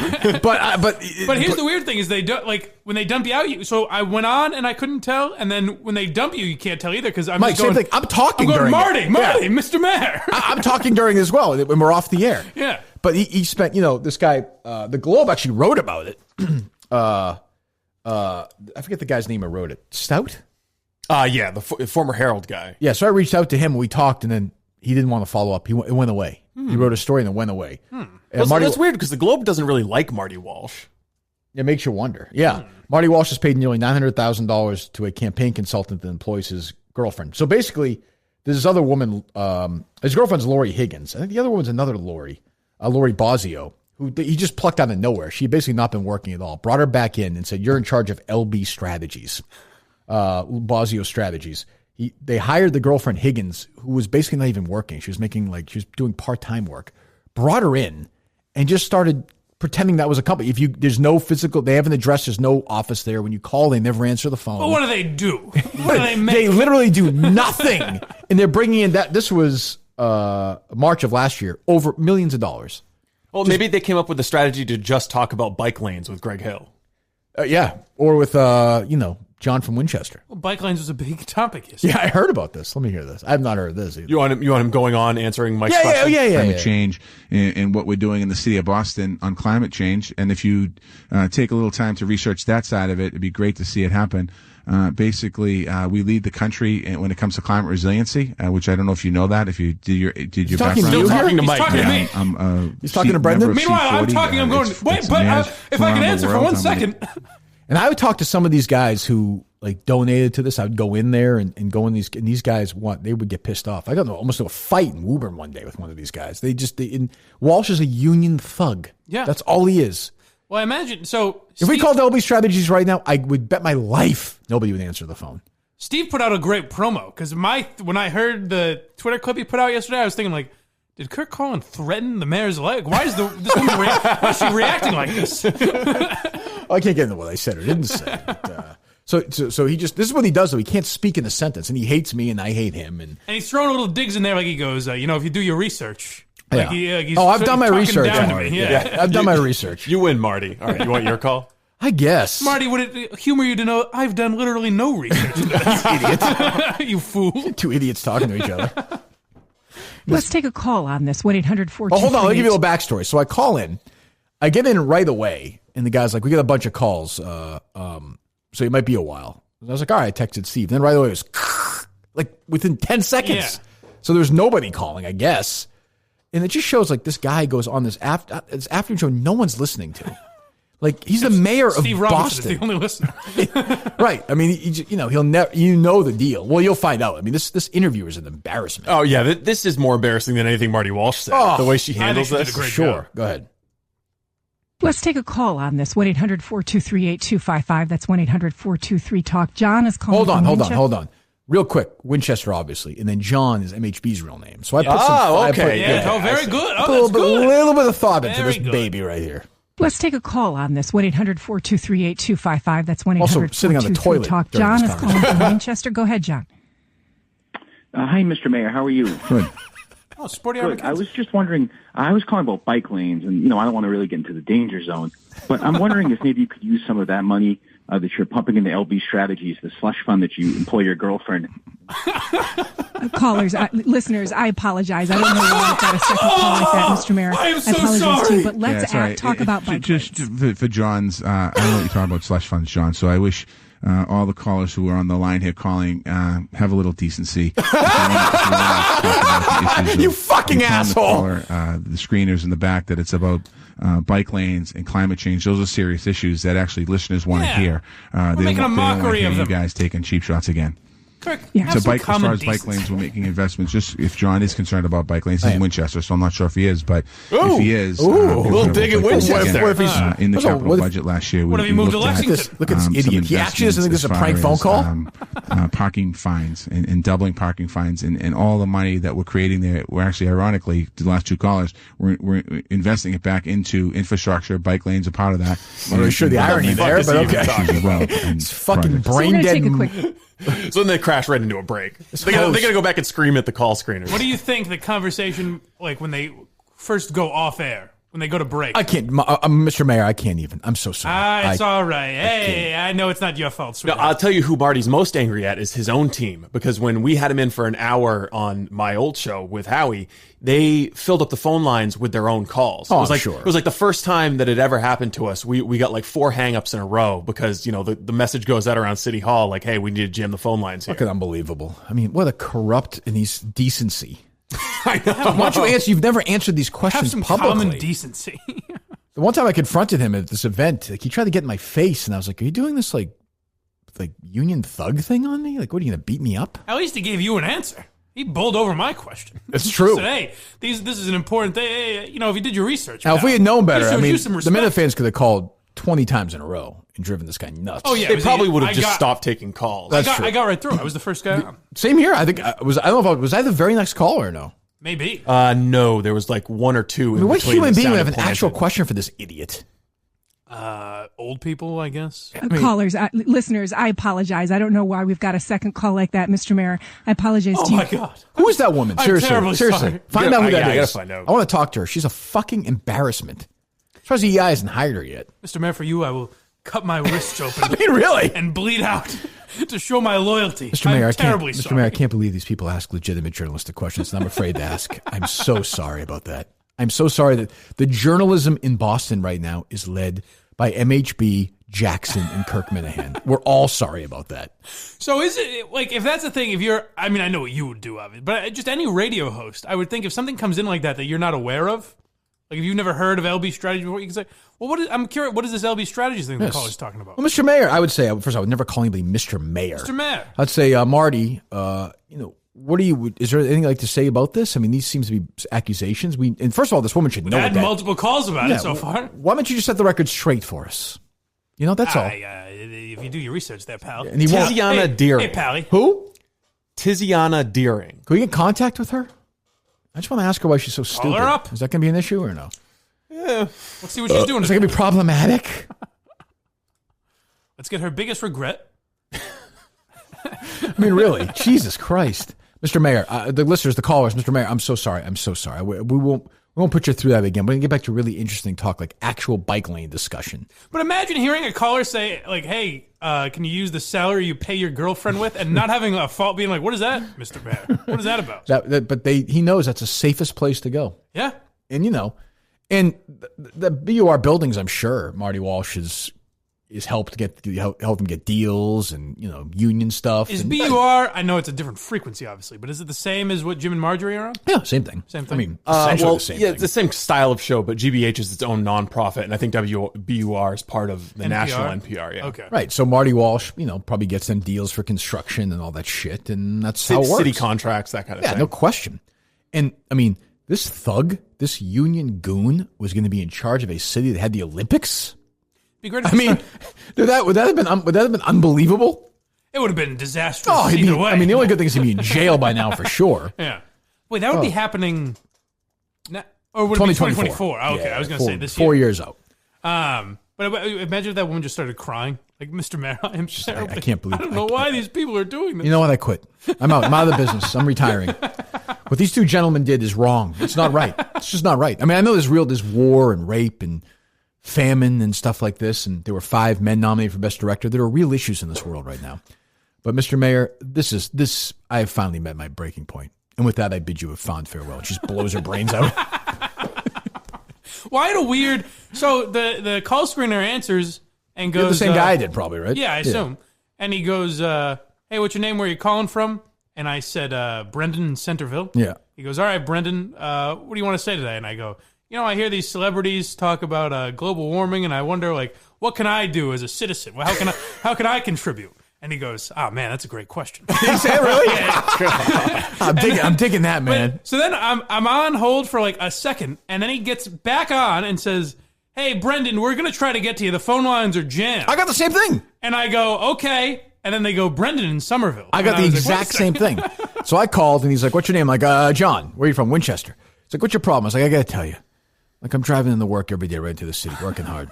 I'm like, and I don't mind these bikers. I get what they're trying to do, but they're so aggressive in these bike lanes. I just wonder what I can do. Basically the same thing. What I can do to avoid that. Yeah, but did you get a great question? I didn't get that. But he got, you know what? He's like, you know what? We got 4 or 5 calls right now. We'll try and get you on. And then I was the next caller. Yeah. I'm thinking you guys got bumped to the head of the line because if you listen to the other people who called in, they were barely, you couldn't understand so good.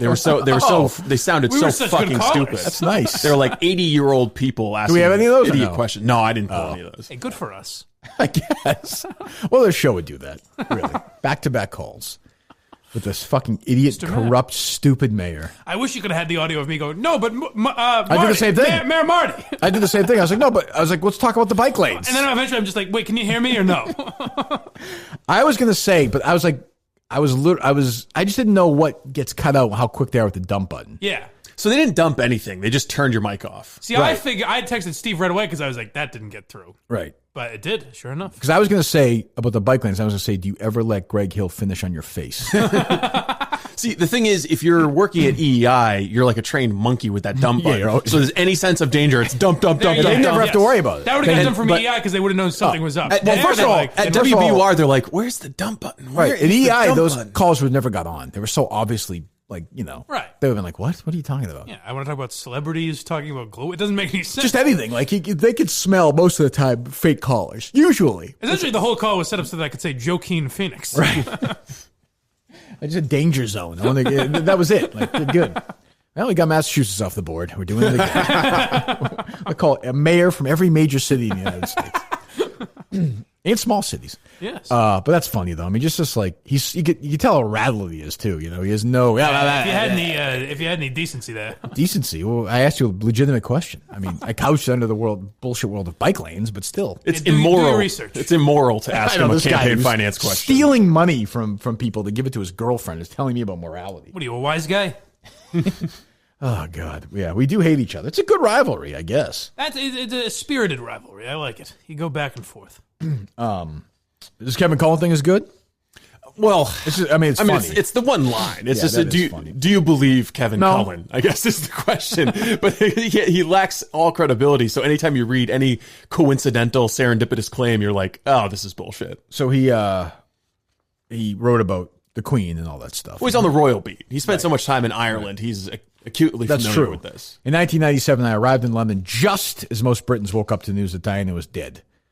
So there you go. I was on the highway. Yes. It's just unbelievable. What a douche. The Cull man. He's always right at the, not quite on the scene, but he's. Well, he wrote a story the other day where he talked about how he went to somebody's funeral. He was in the car with him afterwards with the family and whatever. It was just like this. Why? Why didn't you drive yourself there, Kevin? This didn't happen. This didn't happen. But you get away with it. I have to admit, we're done. Are we done talking about Meghan Markle and Harry? I don't think so. Oh, it's still a story? We've gotten to the... apparently they want to move to the United States. Oh, that's weird. They don't want to move to Canada? Not until Trump leaves office. I said that! I knew that was the case. So they're going to have to wait a while. Wait 7 or 8 years. Yeah. Well, I mean, go away. I'm thinking a third term for myself. That'd be great if he did that. If he announced it, that'd be the best thing ever. Well, he did, and they took it as serious. He said it as a joke. He was joking. Yeah.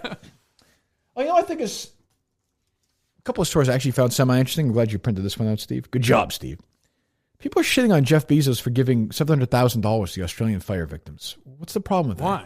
It's because it would be the equivalent of you giving $5. Okay, so what? What if I gave $5? You're not, for as wealthy as he is, he's not being as generous as Do you agree with this argument or no? It's not the equivalent of that. It's the equivalent of someone giving $700,000. Yeah, you have a problem with that? No, in terms of his overall wealth, it's a very small amount. I understand. Yeah, Do you have a problem with that? No, I don't. You want him to give $50 billion? Like what do you want? I'm just saying the reason why there's outrage is because he could afford. Who's outraged about this? All the people writing these stories, all the tabloids. I saw Drudge did it. I'm like, what are you talking about? So I assume that's the only charity he's ever given to, right? $700,000. What the fuck? I've never understood that with any rich, where it's like, well, by the way, if he gave nothing, I wouldn't care. It's just fucking money. That's what I'm saying. Is it's to that charity, it's the equivalent of $700,000. It doesn't matter what it is to him. Yeah, imagine being like, oh, gee, it could have been more. Yeah, right. Like I don't even understand. I never understand that. If Jeff Bezos wrote you or I a check for $700,000, I wouldn't look at it and go, no, okay. I sure as fuck wouldn't give it to Australia. You're a trillionaire, for Christ's sake. I'd keep it and fucking be done with it. Yeah. I don't. You know. I mean, I don't know. I did see that, and I'm like, geez, man, you can't win. You really can't. If he gave $7 million, then it would be me giving whatever percent. It'd still be nothing compared to him. But let's not forget, Jeff Bezos cheated on his wife. He did. Let's say he gave $50 million. It still wouldn't be. What's he worth? $20 billion? $1 trillion? No, $100 billion. It's more than that. Yeah. So I mean, I understand he owns the world, but it's. I don't know. I saw that, and then the other story, which I find interesting because it makes no sense to me, is ESPN is going to try and make Tony Romo the highest paid broadcaster of all time. ESPN? Yes, they're prepared to make him the highest paid. They're making a big offer. He's a free agent. So they want him on Monday Night Football. Oh, I don't think they want him doing, whatever the hell else they have. I didn't know they were want getting him on Around the Horn. I didn't know they were getting different. It just seems odd for Monday Night Football to be the highest paid broadcast. I just didn't know if the rights were changing, where they were getting a different. Well, maybe within the life of that deal, maybe it will. Yeah. It's a good question. I don't know when Sunday Night Football comes up. And, I mean, when I was a kid, obviously Monday Night Football was it. Huge. That was the biggest game. But it was on ABC then. It was on ABC. Yeah. And then NBC Dick Ebersol maybe made the best television deal of the century. Right. Saying we want Sunday Night Football and we want the games flexed, which was the greatest move ever. And NFL was like, sure, all right. Man. And they got Al Michaels and John Madden in exchange for some cartoon duck, if I remember. Yeah, it was like one of the Disney characters, right? Yeah. So, Romo's good. He annoys you sometimes. He's a good announcer. Yeah. The ratings don't go up or down. I mean. Well, it's just no one's tuning in the game to see Tony Romo. Friend April Rain marginally for a bad game, they might go up. As my friend April Rain would say, facts are facts. That's true. The numbers are no different. As a matter of fact, they're going down every year. But so here's what I'm saying. In a bad game, I'm more likely to stay to watch into Tony Romo versus Booger McFarlane and Joe Tessitore. Well, if it's Booger McFarlane, you just mute it. But I don't think the ratings will be. I don't think there's any proof the ratings have made different. No.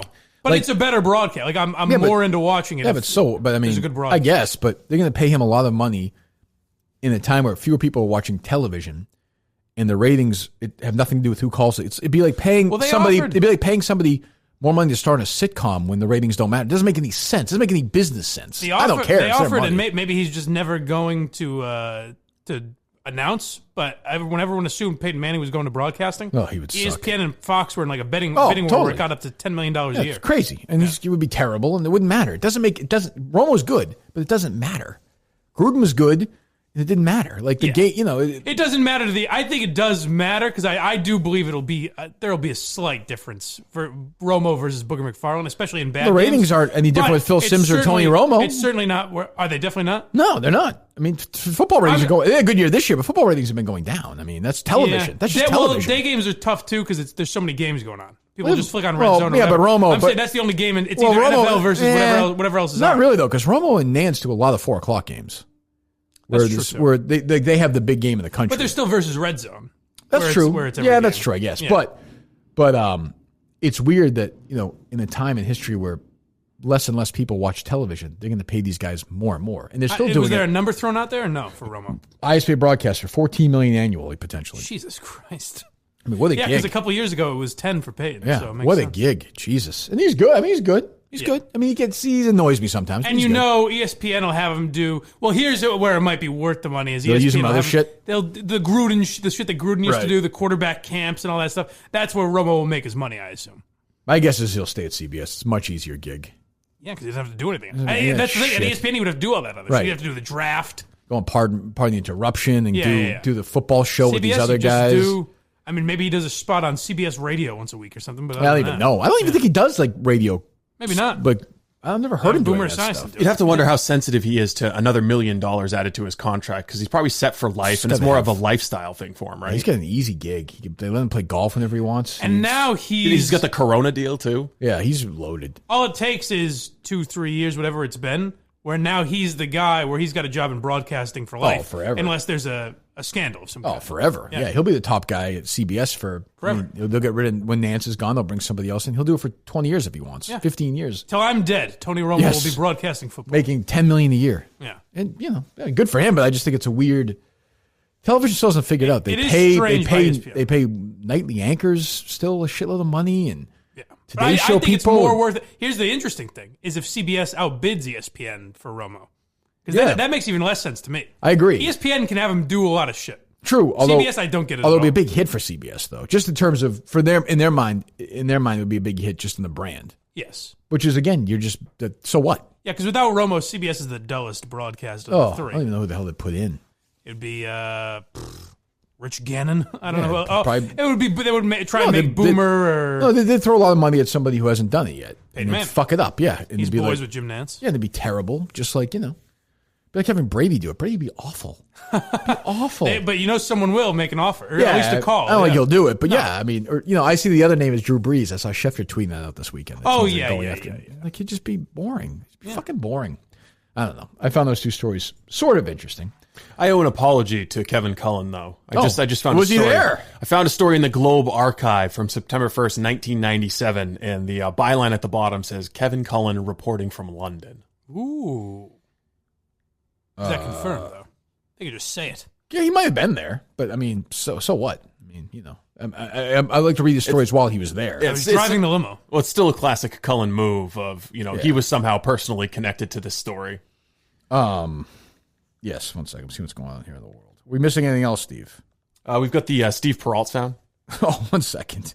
Jesus. There's also that, I guess Willie Colon wasn't that far off. A lot of people think that fat-shaming thing was racist. Did we talk about that at the beginning of the show? No, I don't think so. No, you and I talked about it before Kirk got here. But I looked around to try and find some other things. And there's like some nobodies on Twitter saying that, maybe, but I didn't see very many people saying it. We do have Lizzo's response to Jillian Michaels. Oh, let me hear that. If my name is in your mouth, so is my bitch. Enjoy the flavor. What is that on where they bleep out pussy? It's Instagram. So she's saying, if my name is in your mouth, so is my pussy. Enjoy the flavor, bitch. I'd like that as a drop. But why would they bleep it out on Instagram? Yeah, I guess Lizzo bleeped it out. In Lizzo's perfect world, if we ever interviewed her, I'm sure she'll come on. I would say, Jillian Michaels was asked about you. She's a fitness person. You're overweight. What would you like her to say? Well, I don't think, unless I'm wrong when we play it, I don't think she offered it up. I'll defend Lizzo on that. Lizzo probably go ahead. She's heard all. I assume she has no idea who Jillian Michaels is. She's just heard 10 million times. Why would you make that assumption? Well, because I don't know who Jillian Michaels is other than this So your story. defense of Lizzo is she doesn't know anything? Hold on. Yes, go ahead. Is that what she said? Instead of responding to Jillian Michaels, she's responding to the 10 million people on Instagram and Twitter that are saying, "Why do people think you're fat?" And so she's just to answer something. Oh, yeah, maybe. I would assume someone around her said, "Hey, just so you know, Jillian Michaels said X, Y, and Z." Well, that's what I mean. She's not just scrolling through Twitter. Well, I'm sure she sees it a lot. Oh, I'm sure endlessly. Yeah. But she got off, didn't she, for a while or something? Or no? She is off. Yes. She's off now. Yeah, the trolls have scared her away from Twitter. Oh my goodness. Must be tough. Must be murder. It is. A lot of threats. We had Steve Peralt on. I don't remember why we had him on. He went on the Wicked Local podcast. He said, when you're doing the Kirk Minihane show, it's not like I don't want to kind of show we like. It's not like having Rich Hill on. Yeah. It's a lot of navel gazing bullshit. Yeah. You know. It's not interviewing Alex Cora, right? This grown man, this fucking loon, this just moron, records this video that I thought was sarcastic, but then I guess it wasn't. No, it wasn't. Because he responded to me tweeting at him, like being serious. He's being serious. Well, you support the man, not his actions necessarily. Listen to this fucking All right, shithead. just heard the Cora news. I mean, hold on. I thought he was joking. I watched this and I thought he was joking. Was it Cora assassinated? The Cora news? First of all, there's no news. You didn't hear? they are acting like tragedy befell Alex Cora. He manages a fucking baseball team. Away? It's not that complicated. A lot of idiots have done it in history. Many more will as well. All right, just heard the Cora news. I mean, a storm's coming. All right, a storm is coming. That much we know. You got to be in or out right now. There is no time to waste. You're either with out. Alex Cora or you're against him. It doesn't look good. There is no scenario in which this looks good. The only thing we can really do is stand with Alex Cora, support this man. He is a friend of the program. He is one of the nicer people I have ever met. He just allegedly banging on trash cans and orchestrating sign-stealing, systems that I wish he didn't do. Because now it's going to be a very hard thing to defend. But I stand with Alex Cora. I hope you do as well. Look, pick a side. Okay, hold on. He's kidding. He has to be kidding. I don't think he is, though, because look, I mean, I wish OJ didn't do that, okay? He probably shouldn't have killed Nicole and Ron. But you know what? He's a friend. He's been on the show. Well, in fairness to Steve Peralt, this became a big trend. Like a lot of 16-year-old girls got on and cried when Trump was elected. You know what I mean? Does he have any adult coloring for Steve? Does he have any fucking coloring books we'd send him? Jesus Christ! So I thought he was kidding too. I tweeted something. I tearful. I tweeted something as a joke, and he responded. He's like, "No, I'm really just sort of like I don't defend the actions, but I defend the guy."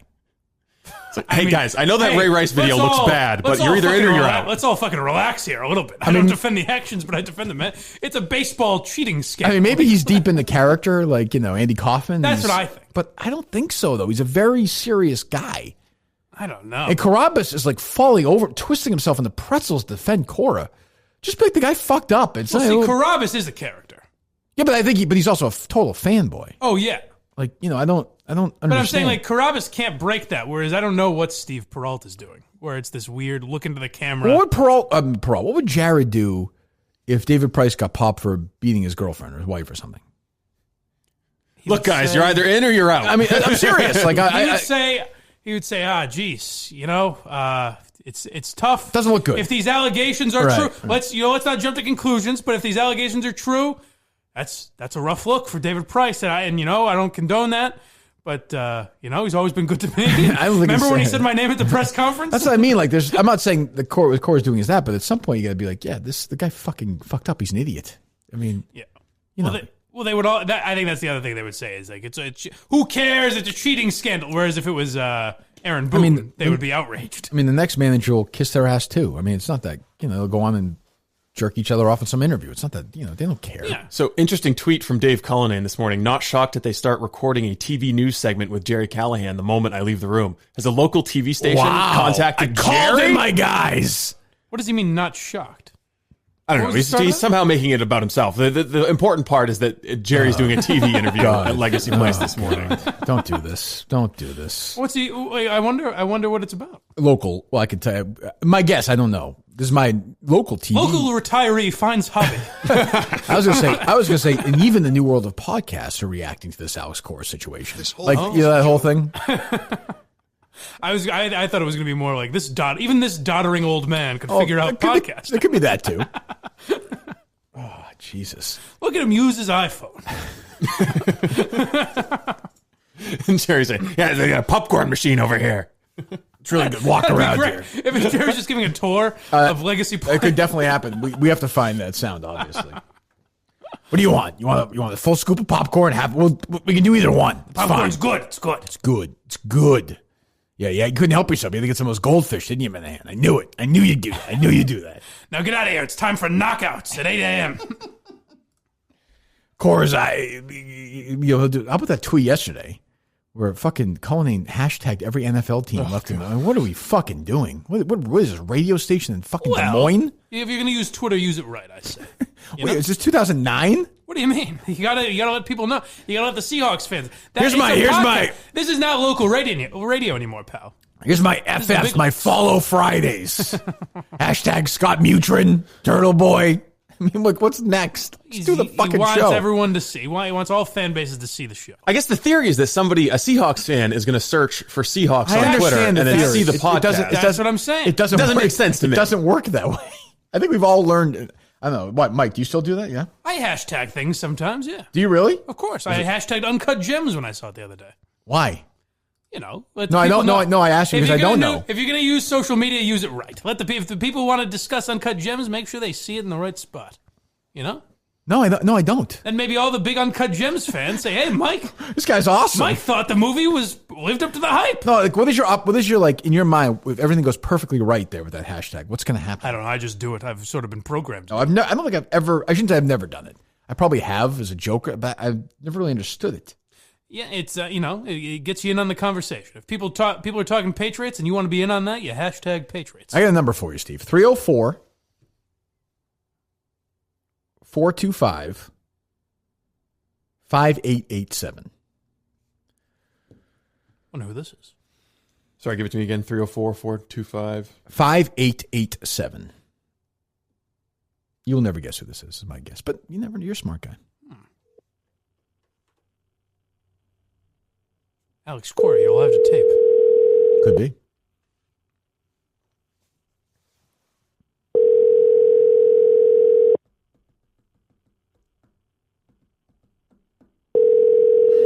Thank you for calling Grant. This is Jenny. How may I help you? Hi, Jenny. This is Kirk Minihane with the Kirk Minihane podcast. How are you? I'm doing very well. Thank you. You're live to tape. I'm just wondering, were you able to, you're working at Grant Supermarket out in Princeton, West Virginia, correct? Yes. And good morning to you. Were you able to go to work and work the same way today, knowing Greta Gerwig was not nominated for Best Director? Oh, I'm sorry. I've got to end this call. Yeah, I understand. No, I'm with you too. Okay, thanks. What the fuck was that? I just felt like calling a random person in America, so I picked a supermarket in West Virginia, found a small town, and wanted to see if the woman was able to work today. She sounds like she's really upset. Yeah, knowing that Greta Gerwig wasn't nominated for Best Director. Can your life go on? I think she might have learned about it on this call. It sounds like she was affected by that. Am I missing a link to that? Am I missing something here? What do you mean? Why did she say I have to end this call now? She's very upset. She's a woman. That's why. What the fuck is going on? I want to see. I want to see let's pick another random state and call somebody and see how they're handling what's going on with the Oscars, because I think it's an important thing that everybody cares about. Okay. Yeah. Pick another state. Go ahead, Steve. We'll find someone affected by this. Yeah. That's what I'm saying. I mean, this is a real issue. Jenny, is there an African American at your store? Jenny in West Virginia, who works at Grant Supermarket in Princeton, West Virginia, is still going to work every day, even though Greta Gerwig was not nominated for Best Director. That's important to me. I have to end this call now. What? Who is she protecting? Get Jenny back on the line. That's what I want to know. Who this is? Which state are we going to? Colorado. You have reached a non-working number. See, I'm better at this than you are, Steve. Benjamin Albright. Who'd you call? I called the Whole Foods in Colorado. No, see, that's too big. You're thinking too. What anymore. city did you call in Colorado? Well, no, maybe Steve found the right Colorado place. Springs. They shut down. You go smaller. The place heard the news and they were shut down. By the way, it's also like fucking, Yeah, wrong time zone. It's early there, you idiot. Oh, that's do I have to do everything here? Jesus. Not that early. Not too early for a Whole Foods to be open, is it? We'll debate that later. It's important. Fine. You know what, Steve? I'll handle it for you. Find a little coffee shop and say... I was going to call Harvey Supermarket in Hahira, Georgia. There you go. All right, I want a little coffee shop. Why'd you pick that state? What? Just curious. Georgia. Any coal mines? Do they have phone numbers or no? Hello. Yeah, we're pissed off about it. Oh, I'm live to tape.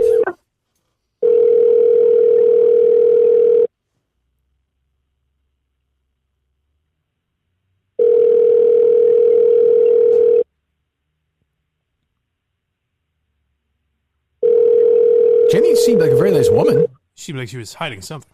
Well, they all are. Supermarket workers, I mean. All right. Well, I mean, we tried. No dice, huh? I was ready to knock someone out now that I know this is... Now that I know what we're doing here. What do you mean? I thought that there was some link to that. Like, when you said the name of the play, I was like, did I miss something? No, I was just curious. Into the story? Just because she answered so suspiciously. I Googled West Virginia Supermarket. There's Grant Supermarket in Princeton. And I said, well, maybe there's that's middle America. Because I know, I've been driven through West Virginia before. They're struggling with economics and life. And there's real issues and stuff like that. So they have to be worried about Greta Gerwig getting an Oscar nomination. It'd be great. That's serious stuff. It'd be great if she said, "I have to end this call now, but you better know who you're messing with." Well, I just wanted to find out if she was upset, and the answer is yes. That seems reasonable to me. No? I have to end this call now, but don't poke the bear. Yeah, well, there's Nitro Supermarket. That's in Nitro, West Virginia. I've never heard of Nitro, West Virginia. Focusing on the Virginians. Let's call them 304-755-2644. You're feeling like this news really devastated, particularly the Virginia area. We're trying to get West Virginia's, a different. I understand, different state. And this is serious. This is a serious piece of news. I mean, a woman was only nominated for. Hi, who am I speaking to? What the? The word is out. What? Shit! Why is the grocery industry we're covering up this story? We're at war what again. The fuck is going on? What is going? Forget the West Virginia grocers have got together now and are pissed off about Greta Gerwig. Or is big supermarket is sitting on this story. I don't understand. You know what, Steve? It might be time to call the Piggly Wiggly. I was going to call it the Black Dog Coffee Company. Where's that?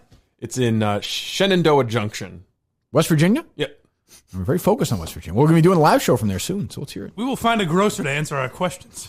I don't know what's going on here. This is absurd. I knew this was going to happen.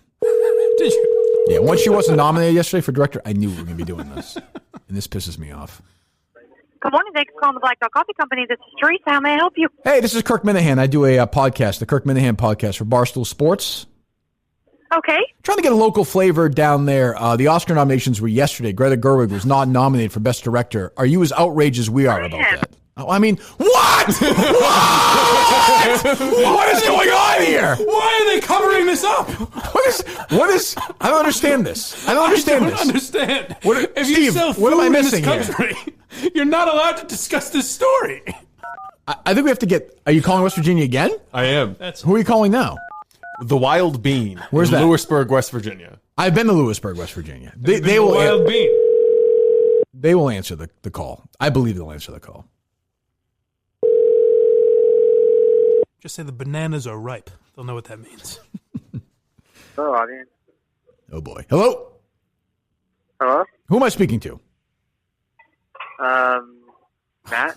Matt. This is Kirk Minihane. Do you know Barstool Sports? Okay. Do you know Kirk Minihane? No. You're on the show right now, the podcast, Kirk Minihane Show live tape. What do you?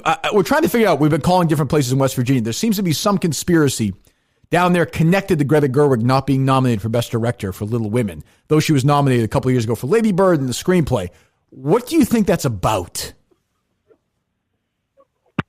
Unbelievable. This is fucking unbelievable. This is unbelievable. Not get an answer from anyone. Honestly, goosebumps. I have a fucking. This is bigger than the Red Sox. I mean, Matt seems like a capable guy. What's going on here? This could be. You know what? I apologize to April Rain. This could be one of the biggest cover-ups known to man. Steve, I think you got to call again. This Who goes you calling? deep. I'm calling Appalachian Coffee House in Mount Nebo, West Virginia. No, good. As you should. Yes. I mean, what do we ever ask for? People to answer questions. To come on, answer the tough questions. They didn't think we would go to wherever this is.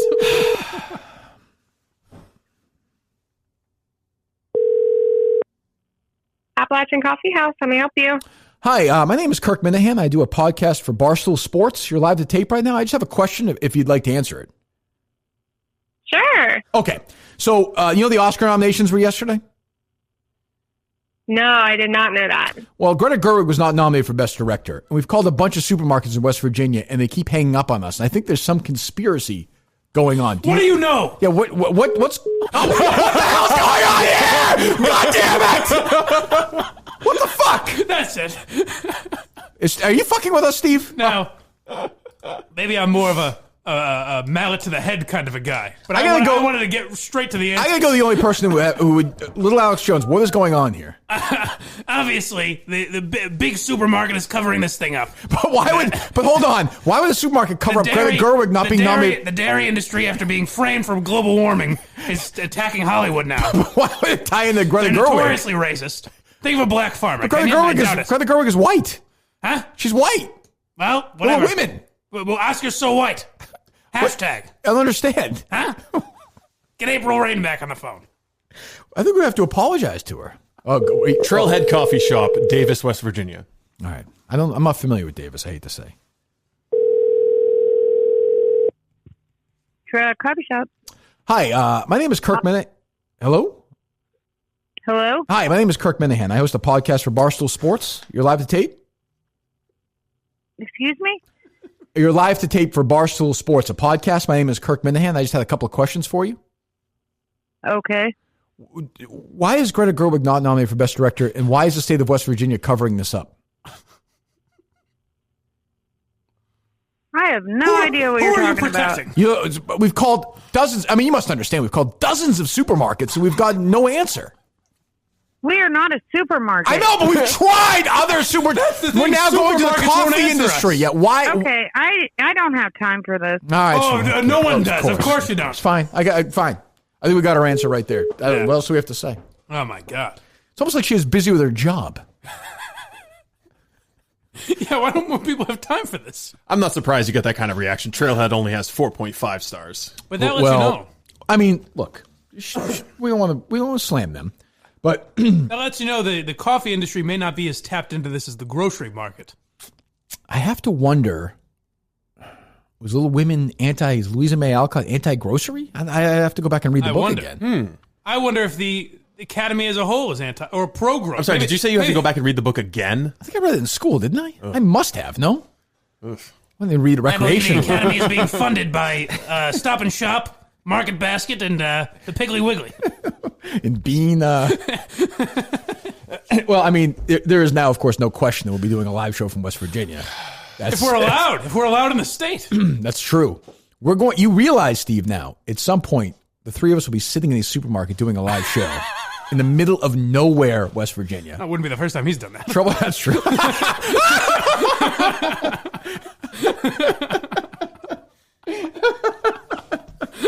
And that Market Basket's been represented in the past, isn't that, Steve? We never did live shows there. No? Just book signings. Signings? Yeah. Those must have been fun. Yep. Right? Yeah. Have you signed any or no? I do from time to time, yeah. Would you sign your name or someone else's name? I've signed a Grace calendar before. You signed a what? Oh, damn it. One of Grace's calendars. That reminds me. Who? Grace. They did a calendar. Who's that? The other producer. On Howie, you're saying. Yeah. Oh, sorry. I'm not talking about fucking Bruce Springsteen here. Sorry, I forgot who Grace was. She had a calendar? Yeah. Why don't we do a calendar for you or Mike or something? Well, it's funny you say that. I forgot to bring it in today. I don't think this is going to be funny. We were sent a gift. What was that? Warden, I haven't opened it yet, but I believe it. Boy, Mike will open anything, man. I believe it to be a Steve Robinson calendar. Oh, well, why didn't you bring it in? I just forgot. It slipped my mind. I got to bring it in tomorrow. And this is the Kirk Minihane. From Warden of the North. Fishing expedition sweatshirt? Yes. Just for you. Looks white. I like it. Of course. So white. Is there a hood on that? Yes, there is. Typical. Let me see here. Maybe this is why White power. grocers of West Virginia won't answer your calls. Oh, it's not bad, Steve. Yeah, I thought they came out nice. It's a good-looking shirt. I'm lying because I can't see. I ironically like the gray. I actually like the gray color better. But it's nice. Yeah. We're not making them for you, pal. I wouldn't recommend anybody buys it. Right? Oh, wait a second. Yes, we would actually. We would? They can buy them at KirkMinihaneShow.com. Or don't. Whatever you want. I mean, listen, you got to do your own thing. You want to put your money somewhere else, I'm all for that, right? That's true, too. No? I mean, you know. Well, I'll tell you where not to put your money. West Virginia groceries. I mean, I don't know what's going on. God knows what you'll be funding. It's a controversy in this industry now. Well, you know, I just wanted to place a phone call because I do think the average American going to work today is deeply affected by the fact that Greta Gerwig did not get nominated for Best Director. Obviously, April Rain was onto something. Yeah, at least in the state of West Virginia. And now we're not getting the answers. So now we have a new investigation. Maybe we should just send you down there, Mike, for a week. All right. I think we got one more call to make. The Lost Dog Coffee Fine Arts Drink Emporium. I think we've it says fine arts in it though. They might be a little bit more in tune. I think we've beaten this one. I think you quit while you're ahead, Steve. You quit while just a little lesson for you. Just quit while you're ahead, which I think we've barely done. Anything else? They called us tomorrow. Like I've been waiting for someone to talk to me about this. We just get there's something sent to us next day delivery. The groceries open up. It's just like a friggin' just dead animal. A bloody fish head. It just says Greta Gerwig in blood right underneath it. What? You pull your sheets up in the morning, there's blood, and it's just a ham at the end of it. I also did not understand the Michael Bay analogy. Okay, I think she was saying if you're nominated for... I felt stupid for not getting it, but... If you're nominated for one, you should be a lock for the other. Yeah, but they nominate more movies than directors. I know, but that's the point she was making. What point is that, though? I don't get... If Francis Ford Coppola didn't direct The Godfather... It wouldn't be The Godfather. If Michael Bay directed The Godfather, that scene in the restaurant, Michael Corleone would have got the gun, would have flipped over like 9 times. There would have been like a helicopter flying in. It would have been awful. He also would have been a little young, I think. Who's that? Michael Bay. That's true. Yeah. But I mean, but there are more slots for films than director, so people get left out. What am I missing there? Why am I? I don't know. I'm not making her argument. I'm just saying. Well, you just did. No, I'm saying that I think that's what she was trying to say. But she was wrong. Yeah, of course she was wrong. I can't defend it. But what does that have to do with? But she's saying I don't get the analogy. I don't get where the analogy comes in. Well, she's saying that you couldn't nominate The Godfather and not nominate Coppola. Oh, I get it. And she's right. I mean, for that movie, of course, now Coppola did not win Best Director for Godfather 1. He didn't? No, the picture won. Bob Fosse, I believe. Look that up, Steve. How the hell does that work? Stroke that ego of mine. I believe Bob Fosse won for Cabaret that year. Can you believe that? I can't believe for director. He won for for Godfather 2 Thank for God. Director. The picture won. But I don't think Coppola won for Godfather 1. I believe Bob Fosse won. What a day for Bob Fosse. Let's call those West Virginia stores back and see if they can believe that Bob Fosse. Bob is no longer with us. It's a shame. Well, Fosse Verdon was a big... Or is he? In It's just a hoax. 1973, Bob Fosse won Best Director. Yeah, there you go. Wow. A lot of room in this head for stuff that doesn't even... That'll never really get you anything. It'll never matter. Yeah, Nothing. It's not even impressive. It's just a weird skill. I don't know. Memory. If I could put the amount of Seinfeld lines I've remembered to any sort of good use. See? But yeah, I didn't get the analogy at all. I don't even understand that. Like I said, James Mangold directed Ford vs. Ferrari. Well, that's what I was trying to say. Is your suggestion that there should just be 20 nominees for every category?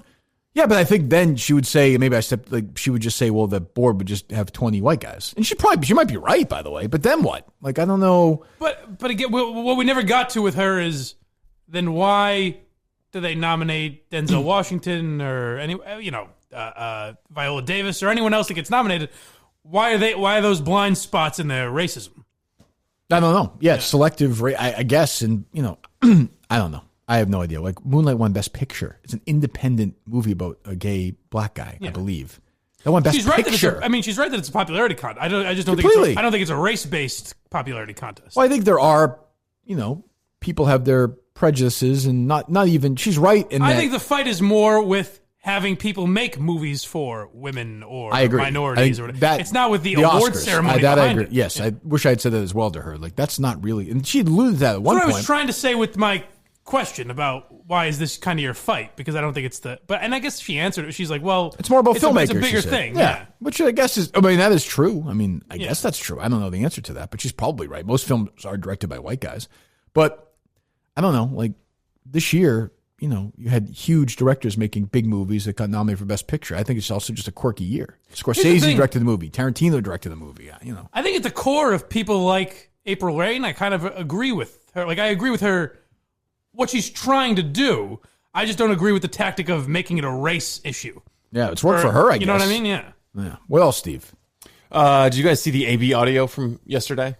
I saw a little Antonio bit. Brown. Antonio Brown? He was out in his front yard screaming at cops. Losing his mind. I hate this stuff. Did you follow or do you want to play it? Not really. What? Okay. Did you follow the Elizabeth Warren Bernie story at all yesterday? I don't want to talk about Bernie Sanders today.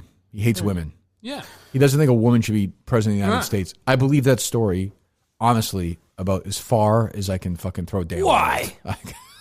Because he's a white man, you believe him? Because it's made up. Because all of a sudden Bernie Sanders hates women. As he said in his comments after, I like Bernie Sanders. I've said that before. I don't agree with him. I don't agree with him at all. And I know he's got 9 houses or whatever, but I don't agree with him at all. But he stands by his shit, and he does. I would say he's the most honest of the Democratic candidates. No question.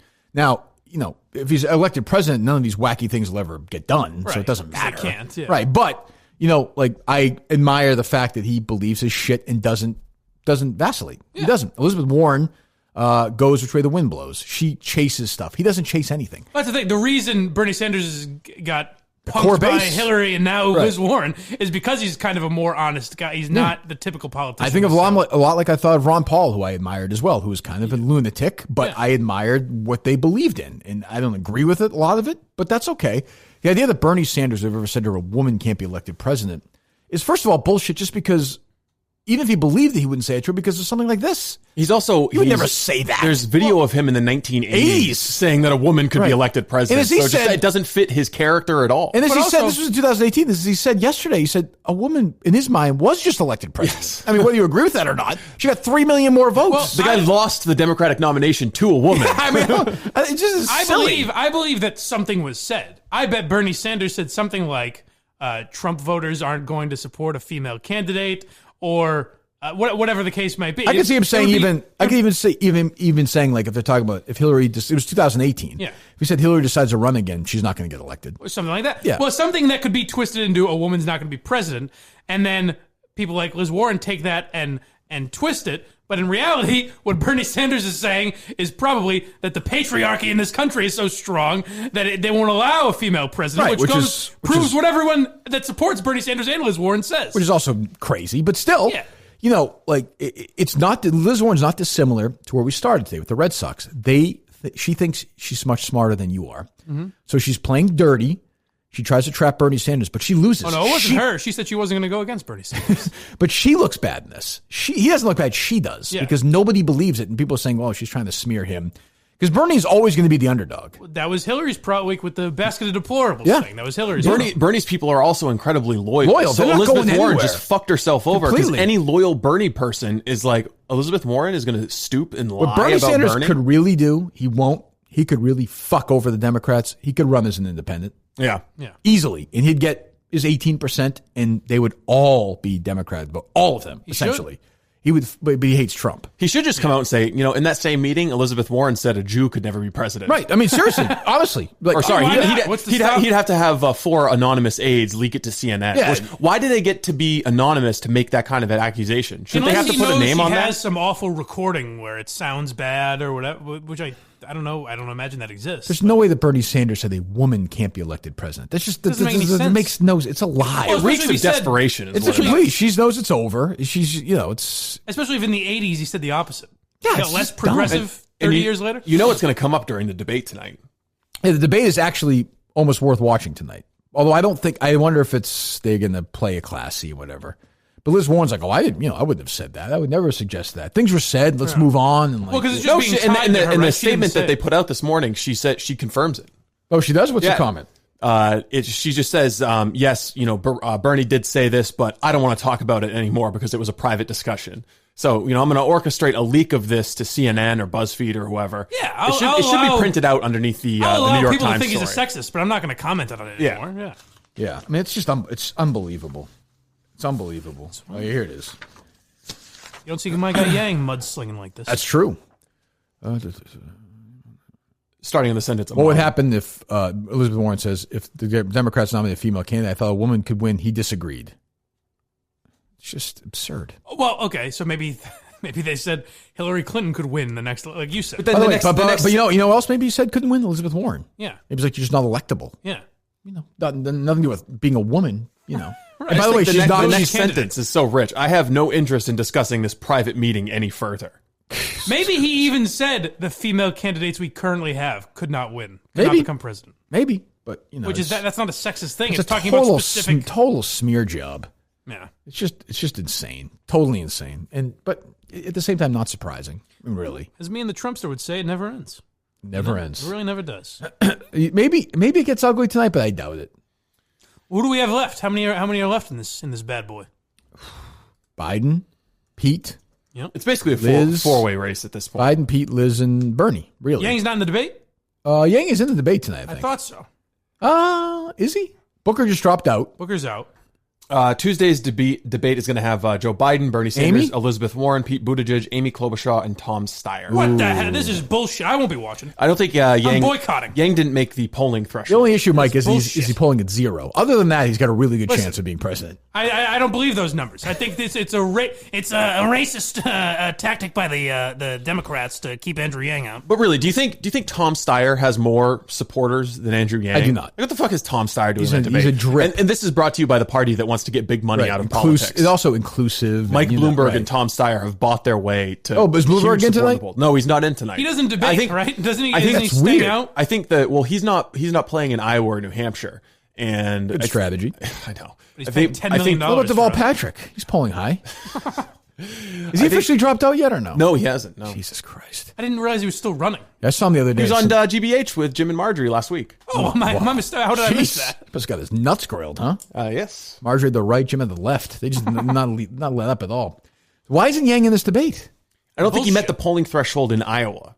I'm pretty sure. Yeah, so where's this in Iowa City tonight? The DNC sets up these obscure, I guess, thresholds that you have to cross in order to be in the debate based on the number of donors, the amount of donations, and your polling support. I think truthfully, there's only one way to find out why Yang's not. Call a hardware store in North Dakota, please. Yes, thank you. Thank you. That's what I've been demanding. Hardware store in North Dakota, not Fargo, like a small hardware store. And is Tulsi just out? What the hell? My two guys and gals here. Yeah, she's not polling either. She's not resonating at all. You're sleeping on the wrong candidate. These people, these dumb voters vote like they think they're, not who they want, but who they think can win, and that's dumb. Yeah. It's just a stupid way to vote. Of course. Trump is gonna fucking swallow these people. What we got, Steve? We got Badlands Do It Best Hardware. They're gonna have an answer for me. In Watford City, North Dakota. Badlands.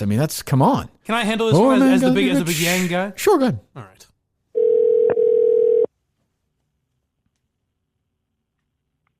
Badlands Hardware, how may I help you? Hi, who's this? This is Roxy. Hi, you're live to tape on the Kirk Minihane Show, Barstool Sports. And I was just curious, why is Andrew Yang being held out of this debate? Do you think it's just racism, or what's the deal here? Is it a conspiracy? You called the business, sir. No, I know. I'm curious. The people of North Dakota. This is a cover-up. Disgusted by it. You actually got this is a Wendy's, sir. Disgusted by it. This is a Wendy's restaurant. Well, let me try one. Let me see if I can get an answer out of these people. Let's try another. You think hardware again? Yeah. She seemed like a nice woman, Roxy. I don't know. Yeah, but she wasn't playing ball. Dude, these people answer their phones. What time is it in North Dakota right now? It's 9:30? 9:30 here? 10:30 here. So, no, wouldn't it? They're not 3 hours behind? They're not West Coast time? No, they're not West Coast time. North Dakota? Yeah. What? I don't know. Where are they? They're out west, aren't they? What? Wait, hold on. What do you think North Dakota borders? South Dakota? Okay. What else? I don't know. Montana? But you think it's in the west coast of the United States? Yeah. Do you know where the Rocky Mountains are? Do you know where America is? Denver's on the... Well, no, it's not Western time zone. But yeah, okay. All right. You're only off by like 2,000. He's getting ready to defend it. I'm pretty close.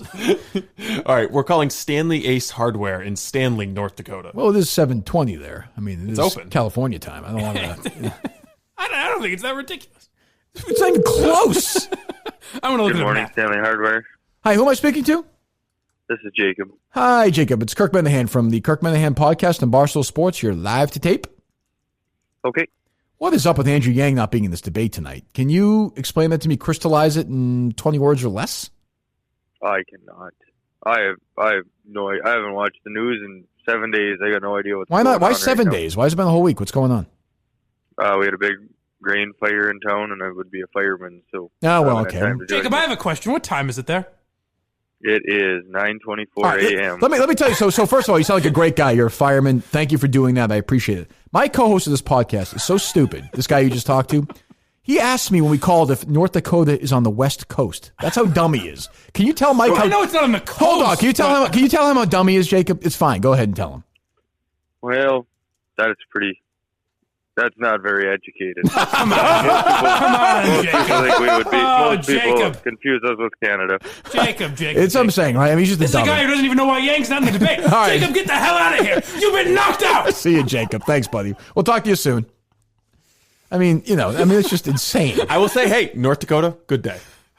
Jacob's a good guy. I understand it wasn't on the coast. I know there's no beaches. Felt bad with the 7 days. Like, I've been fighting fire, shithead, but even I know, they had a grain fire? What? God. That is a different life. Well, hey, at least Jacob finally gave us some answers, for Christ's sake. Jacob's not afraid of whatever this conglomeration would be. Oh, God. What's that? Just looked up a story on KFYR, Dakota News. Crews brave cold to battle grain dryer fire. This is my guy. Wow. This is my guy. Out of the way, Jacob. No one was hurt, luckily. That's because of guys like Jacob. Oh, man. The fire did not spread to nearby fuel tanks. Could have been a disaster. They're doing a great job up there. See, Jacob did a good job. Did a good job with the call, too. He certainly did. I'm looking at North Dakota right now. Careful the way you spoke about my intelligence, but... North Dakota to Los Angeles. Oh, I was doing Las Vegas. Oh, okay, well, I mean... Oh, no, you probably want to go to a straight line. It's only, to LA, it's only 1,622 miles, so I mean... Okay, yeah. Well, what's the distance to Florida? How far? No, assholes. How far is it to Miami? That's the same time zone as this. What are you my... What? Are we really... No. What? Distance apart doesn't matter. Put down the shovel. What the fuck are you talking about? Put down the shovel. What? You're saying that the distance away... it's only 1,600 miles away. Do you know how time zones are made? Yes, I understand how they're made. How are they made? I understand the directions I'm using are different, but I was just trying to come up with one I knew 1,600 miles away. What? Go ahead. I don't understand the argument. Go ahead and use this against me. You're saying 1,600 miles away, like that's some... I just don't know which direction it is. What do you mean direction? Like, is it in the middle of the country? Why he chose an east-west direction. I mean, you're right that it's it's borders, it's Wyoming and but I mean it's not in the West Coast though. Had I known it bordered Wyoming, I might have been more to the middle of the country. It might actually even border. No, North Dakota doesn't border Wyoming, does it? Oh, South Dakota might. It borders Montana for sure. I had that right. Yeah. And Montana's Montana's a huge state. So I'm picturing. When I picture a map here, I'm picturing you got Washington and Oregon up at the top, and then I'm picturing your Montana, North Dakota. Yeah, you're doing okay. South Dakota right next to it. North Dakota is like directly north of Texas, though. Yeah, almost essentially north of like the western part of it, though. Yeah, I think of that. I don't know. I think of that as the West Coast, right? No, I guess not. It's pretty much in the middle of Texas. It borders Minnesota. Yeah. Okay. All right. Do you think West Coast when you think Minnesota? No, I don't. I certainly don't. I don't know how you came up with that. I don't know. I'm just thinking. I don't know. I mean, you weren't even close. It's just weird. I get it. Okay. I mean, even Jacob you seem like a very nice guy. Jacob was astonished. You just seemed angry almost. Well, I don't know anything about your Andrew Yang thing, but that does not sound like an educated man right there. Just puts on his equipment, goes and fights a fire again. That's it. He's done for the day. The crazy thing is North Dakota is so far away from Mexico City, same time zone. That's fucked up. That's the weirdest thing. Listen, that is really weird. You know how many miles we are from That was not my point. Tallahassee? You're same time. The top of Manitoba. You're completely same time zone as Houston. You're completely changing this. What I was saying was that's not what true. I was saying was Houston's a different time zone than here. No, Manitoba. I said. Oh, I thought you said Madawaska. No, Manitoba. Oh, I'm sorry. Yes, that's weird. Why would that be? What I was saying was sheer distance does not matter. Was my point. Madawaska and Miami, where we're going to be, are so Same far time apart. zone. Is that a 3-hour difference? That's kind of my point. Well, it's a dumb point, though. Oh, that's the weirdest thing. It really is. That was my point. Is that places far away from each other can be in the same time zone? Was my only point. What time zone do you think Ohio is in? Central. Mm-hmm. Am I wrong? I know I'm right about this. It's Eastern. It is Eastern. Is it really? Yeah, although I think actually it's one of those states that actually varies. Might split. Indiana's like that too. Indiana's multiple, yeah. So I've driven when I've stopped and driven through Indiana, and literally it may not be the case. I don't know if it's the case anymore. Town to town, it can be different. Indianapolis is a different time zone than the rest of Indiana because of farming. I believe Cleveland is a different time zone. No, Cleveland is. It's Indiana that's split. Ohio is entirely in the Eastern. I just told the whole Indiana story. Oh, sorry. It's fine. But I've checked into a hotel in Indianapolis, and I'll be like, I remember doing this years ago, and I was like, do you have a restaurant in the hotel? He's like, yeah, it's closed. I'm like, what are you talking about? He's like, it's an hour later here than outside of the city. I'm like, that for people who work, it's got to be bizarre. Bizarre. You must get used to it. Well, we'll be dealing with it when we're in Madawaska, because when you cross Canadian time. yeah. Cleveland is Eastern time zone? I believe that's true. All of Ohio is Eastern time zone. I'll be damned. To give Mike some credit, though, North Dakota, maybe a little less than 25% of it is Mountain time. You sons of bitches. Still not. No, not even close. Pacific time. No, not even close. You give him credit for being wrong? It borders a state that is a little bit in Pacific time. Well, what state is that? Montana. Right. Yes, which is a great state to drive through. I could recommend that. Yeah. Well, I don't think you'll be doing. Are there any bad states to drive through? Yeah, like New Jersey. Yeah. Yes, that'd be my first pick. Actually, I hate that New Jersey, Connecticut, I like New the York smell City. when you're driving through New Jersey. It's great. The worst. But then once you get outside of there and you're off to the races, then it's a beautiful land, wonderful land. We'll be doing that. I think all kinds of time zones. 2020. There is multiple. 2022, I would say, and the 21 will be the first annual Minifan cross country race, where I'd say teams of 15, 20 cars try and race back and forth across the country. I think we got. Oh, okay. Yeah. I think we got a pitch for someone. Someone wants to do a YouTube show about them. You inspiring them to train for a marathon. Oh, I like that. Yeah. Who's that? TJ Hubbard? I didn't catch his name. I just read it right before the show, so I didn't catch his name. Oh, good. Yeah, I'm all for that. Sure, absolutely. All right. Any new YouTube news or anything? Just a couple of shows that have been pitched. So, still trying to flesh out some of the old ones. I know Steve from Providence tweeted out this morning that he needs someone who's willing to go on a YouTube show who has a serious stuttering problem. Oh, good. I had a conference call with Steve from Providence yesterday, and it didn't come up. How was that call? It was good. We talked about a big idea he has that could be good. What's that? A game show. Oh, we talked about yes. that. That was yesterday, didn't we? Yeah. Yes. Well, 2 days ago. But yes. Yes. I remember being as interested in that as I am now. Well, yeah, you could pull it off. Yeah. Good. Any updates, Madawaska, Miami, anything? The only update I have from Madawaska is that this cult situation is looking kind of serious. Apparently, the cult... We're not afraid. Cult leader's son called in a shooting threat to the local school. Oh. The police presence is seriously elevated. So this guy is criticizing local high schools. What a monster. I worry if there's going to be... There's going to be a showdown. Well, not just a showdown, but a fear from if Madawaska citizens are going to revolt against us. No, they know. We're in touch with the local government. But do the citizens know? Yes. Okay. Yeah, it's a very, very small community there. Yeah, remember, I'm Canadian. Like I'm one of their favorite sons too. Right, Don't forget that. This is a big deal. Gotcha. Is there ways that Minifans can avoid that area driving up there? Yeah, they won't drive through St. Agatha. They won't going okay. in. No. Okay. We will be in St. Agatha though. What are the grocery stores up there think of this Oscar situation? We're gonna find out. I think there has to be a sit down with me and this guy though. That's important. I think. I'm happy to do it. I'll go to his house. I don't care. Well, you're gonna have a lot of sit downs because you also need to go on the radio station. Yeah, how's that going, Steve? The question is also whether he actually has a house because we think he's a squatter. Oh, like he moved into a house and then just invited 15 other people in and now won't leave. Well, maybe we'll meet him somewhere. Buy him lunch or something. I like his moxie. Yeah. I get it. Maybe we'll buy him some lunch. Or just have a day with him. Again, he's welcome to join us at the live show. I have real concern that people are going to try and break into the live show. I'm hearing more and more that people are going to be there who did not get tickets. Oh, someone messaged me this morning, by the way, and said, I have a ticket. I just want to give it away. Ooh. I don't want to sell it.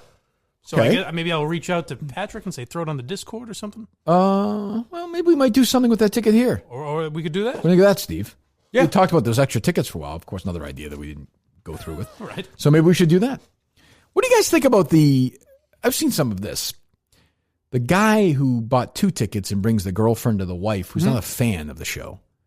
That's rough. That's not fair, A, to her, or B, to the people who got left out, I don't think. So does that seem rough to you? It's like bringing somebody to the high school reunion. I don't know. Maybe she's a good wife. She just wants to support her husband. Well, I'll tell you, to like the Wilbur show, that's acceptable. Fine. That's like a date night sort of a thing. I can understand that. That seems weird just because, like, even my own girlfriend said, yeah, I'm not going up there. But there's also people who want to go who didn't get tickets, and they're bringing this person who doesn't want to be there. That seems kind of rough to me.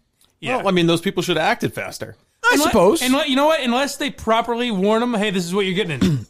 Listen, if you want, I know you want to take a trip. If you want to come, they're going to Madawaska, Maine. Like, I don't think it's not necessarily a vacation. It's not a great weekend vacation unless you're a big Minifan.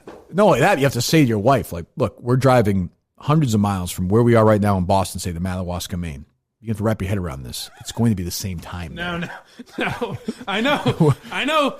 Listen, And you know, honey, we can get a plane. We can fly to Savannah, Georgia. You and you know what? are going to twist what I meant. You know what? And make me look like a fool. Well, you said North Dakota is on the West Coast. But I said it's the west half of America.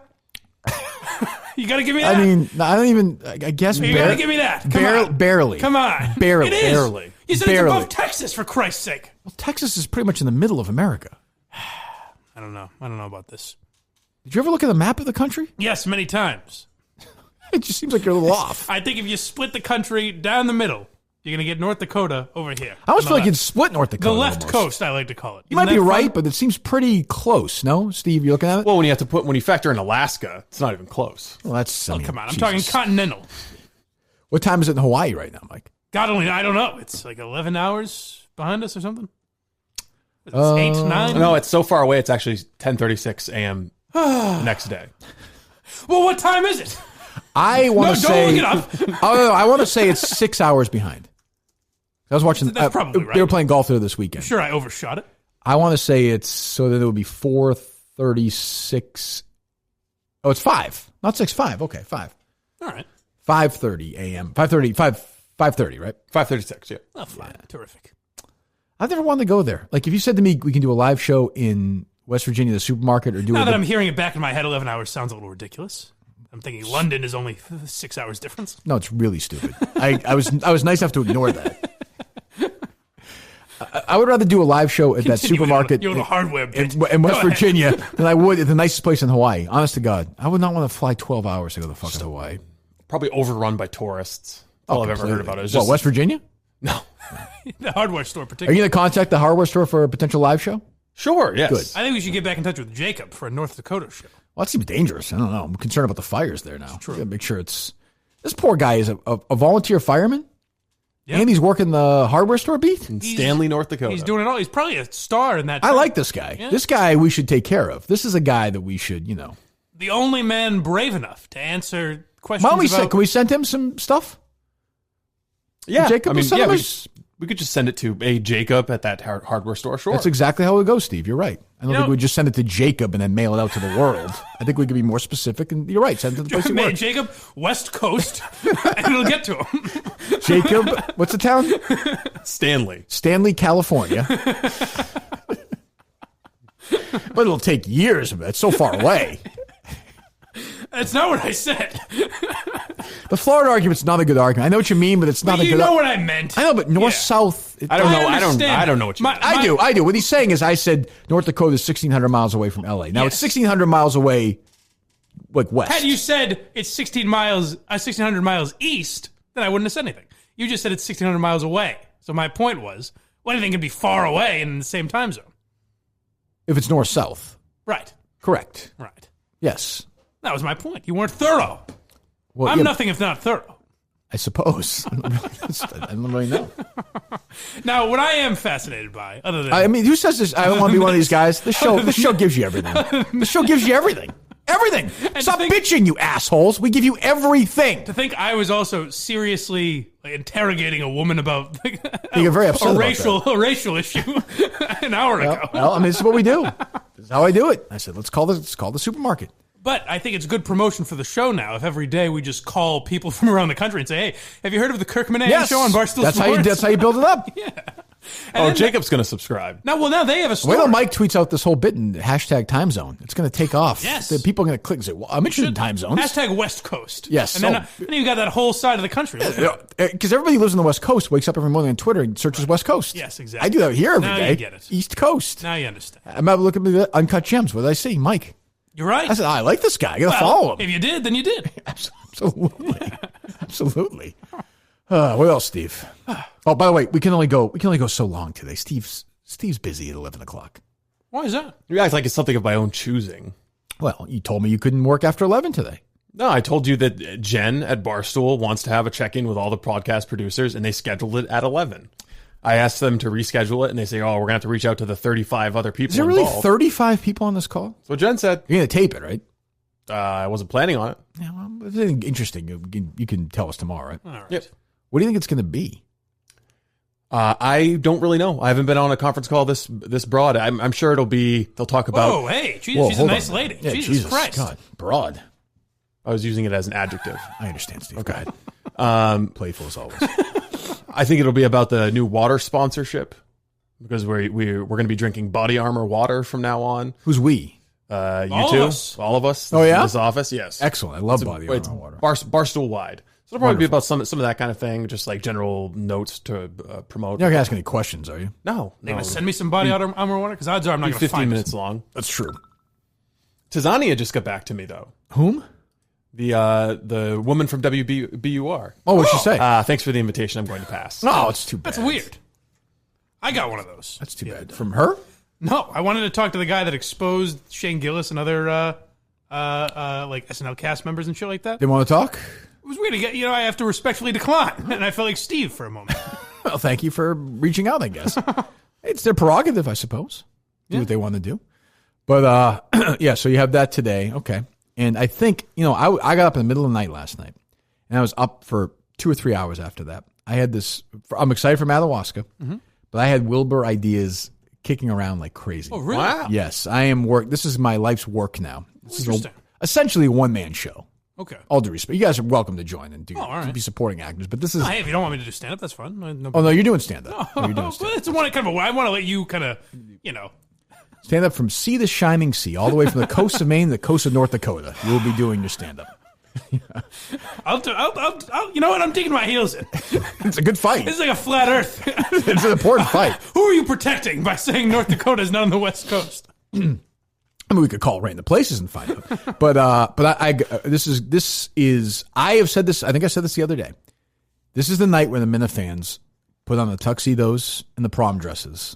This is their night to show Barstool we're major fucking league. For sure. Major fucking league. This is my night to do it.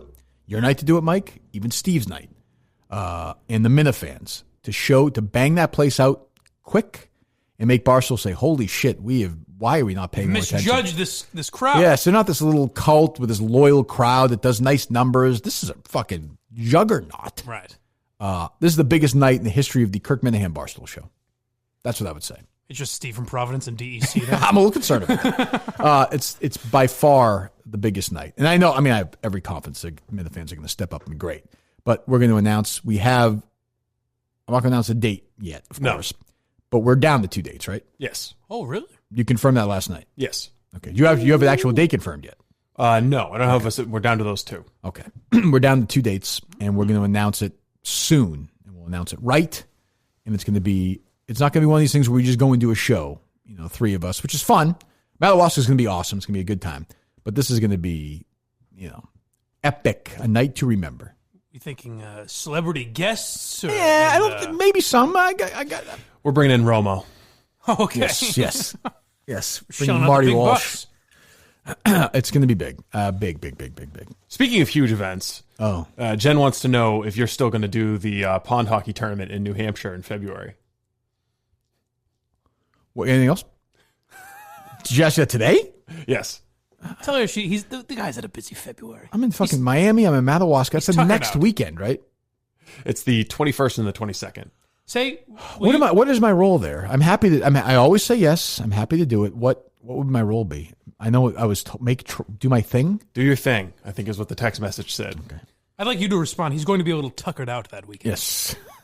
What that exact phrase used. I don't know what my just ignore it for now. Let's focus on the big picture, shall we, please? All right, good. Why, you think I should go? No, I think it's quite a bit, and they don't really seem to have a defined role other than having Kirk Minihane there. I mean, what's to promote? What, just stand there and do what? Freeze my ass off? Wacky things. Yeah, I don't really, I'm glad they're doing it. Hey, Riggs, you're a bum. Yeah, I don't really want to participate in it. I mean, tell me what they want me to do. All right. Anything else? Nope.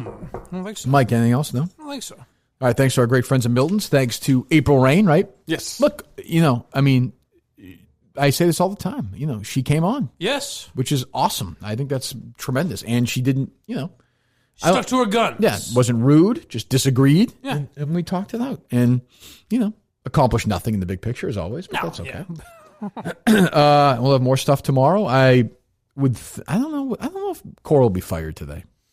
I think Steve's right. I think it'll be a Friday afternoon thing. That's how the Red Sox like to do it. Wouldn't be the first time I was right on this story. But this isn't. That's true. All over this that's true. I'm but this isn't one of those ones where they do that when they're going to look bad. If they fire Cora, there's going to be no backlash. They don't like any attention unless it's, hey, we got Chris Sale, or hey, you know what I mean? That's true. I guess people can understand if they trade Mookie Betts, but they'll do it at a time. So Major League Baseball today's what, Tuesday? Yes. If Major League Baseball comes out today and suspends Cora for 2 years, the Red Sox are going to wait till Friday afternoon to fire him? The MLB's not going to do anything until the Red Sox finish their investigation. That's what they said in their statement. So that gives the Red Sox they can buy some time and fire him over the weekend. But why would they want, I guess, but they also have to fucking hire a manager. It's the middle of January now. I was thinking that for the Astros, is who's left, because that's a top tier team now. Who's going to fucking manage? Great job. Yeah. For a manager? I don't know if there's they'll probably hire with I don't know if there's anyone out there. There's got to be somebody, right? There's got to be somebody. Should hire Cora. He was a bench coach. Bring Cora in. He's won a World Series. That would be hilarious. Red Sox hire AJ Hinch. I mean, they're done. But and we'll keep an eye on the media, which will be funny, and we'll have some good sound. I think there's a chance Liz and Bernie may. I mean, this is the thing they want in their lives the most. It could get ugly tonight. It could potentially get ugly. That'd be nice. Yeah, but it'll get ugly in the to the extent Bernie and Warren are capable of making things ugly. It'll be very passive aggressive. Yeah, that's too bad. Yeah, not gonna make Trump ugly, obviously. No. They're gonna have that debate at midnight our time, right? Where's Iowa? Iowa is not in the continental U.S. Oh, okay. Yes. All right. See Trump taunting Cory Booker? Yes. Jesus, what an asshole. What did he say? I don't think he just made fun. He's like, gee, I was so worried. Very Reagan-esque. He's like, gee, I was so worried about running against you. Goodbye, basically. What was the tweet? Do you have it, Steve, or no? See if I can He's find the funniest. I mean, it's unbelievable.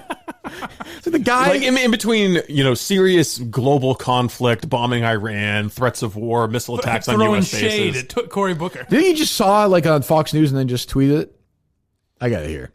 Really big breaking news. Kidding. Booker, who was in zero polling territory, just dropped out of the Democrat presidential primary race. Now I can rest easy tonight. I was so concerned that I would someday have to go head to head with him. President. It's like the meanest girl at your high school. Yeah. Impressive. He's just taunting the guy. I was so concerned. Who's just your typical drip. Like, it just shows you these... obsessed with this stuff. Wait, is the hashtag Dem primaries so white going to start trending? Ooh, that's a good question. What happens when you get rid of my guy? No Yang, no Booker. There's only one woman of color now. Who's that? Woman of color. Warren. Oh, that's true. That's a good point. That's a good point. Those old jokes never die for Steve. That's true. I mean, that's right. Harris is out. It's amazing they eat their own. Why is Klobuchar still? I don't hear anyone talking about her. Why is she still in there? Or is she not? We just said she's in the debate tonight. She's in tonight. Oh, I'm saying, why is she still in there? Yeah, I'm always surprised she polls at like 4 or 5%. Yeah, I think she's doing a little stronger in Iowa than some of the other because they're closer to Minnesota. As you know, Mike, it's closer to Minnesota. Well, that's allegedly. Is it closer than New Hampshire? I really don't know. That's the thing. I don't even know. Yeah. But I hear so much more about Yang, Tulsi. Where the hell are you hearing these things from? Well, just, social media and that type of shit. Okay. Well, I'm saying I hear a lot more buzz about many candidates other than Amy Klobuchar. You're right. That's an interesting dynamic, and that, like, I don't know anybody who's a passionate Joe Biden person. Right. They just vote for him because. Whereas Yang and Tulsi, and even like years past, guys like on the other side, even like Ron Paul, they have these fierce bases that then people just check out. It's sort of the Kirk Minihanes of the political world. A fearsome group that's shunned. That's true. That's exactly right. Yes. That's why I like Yang. So do I. I mean, I like.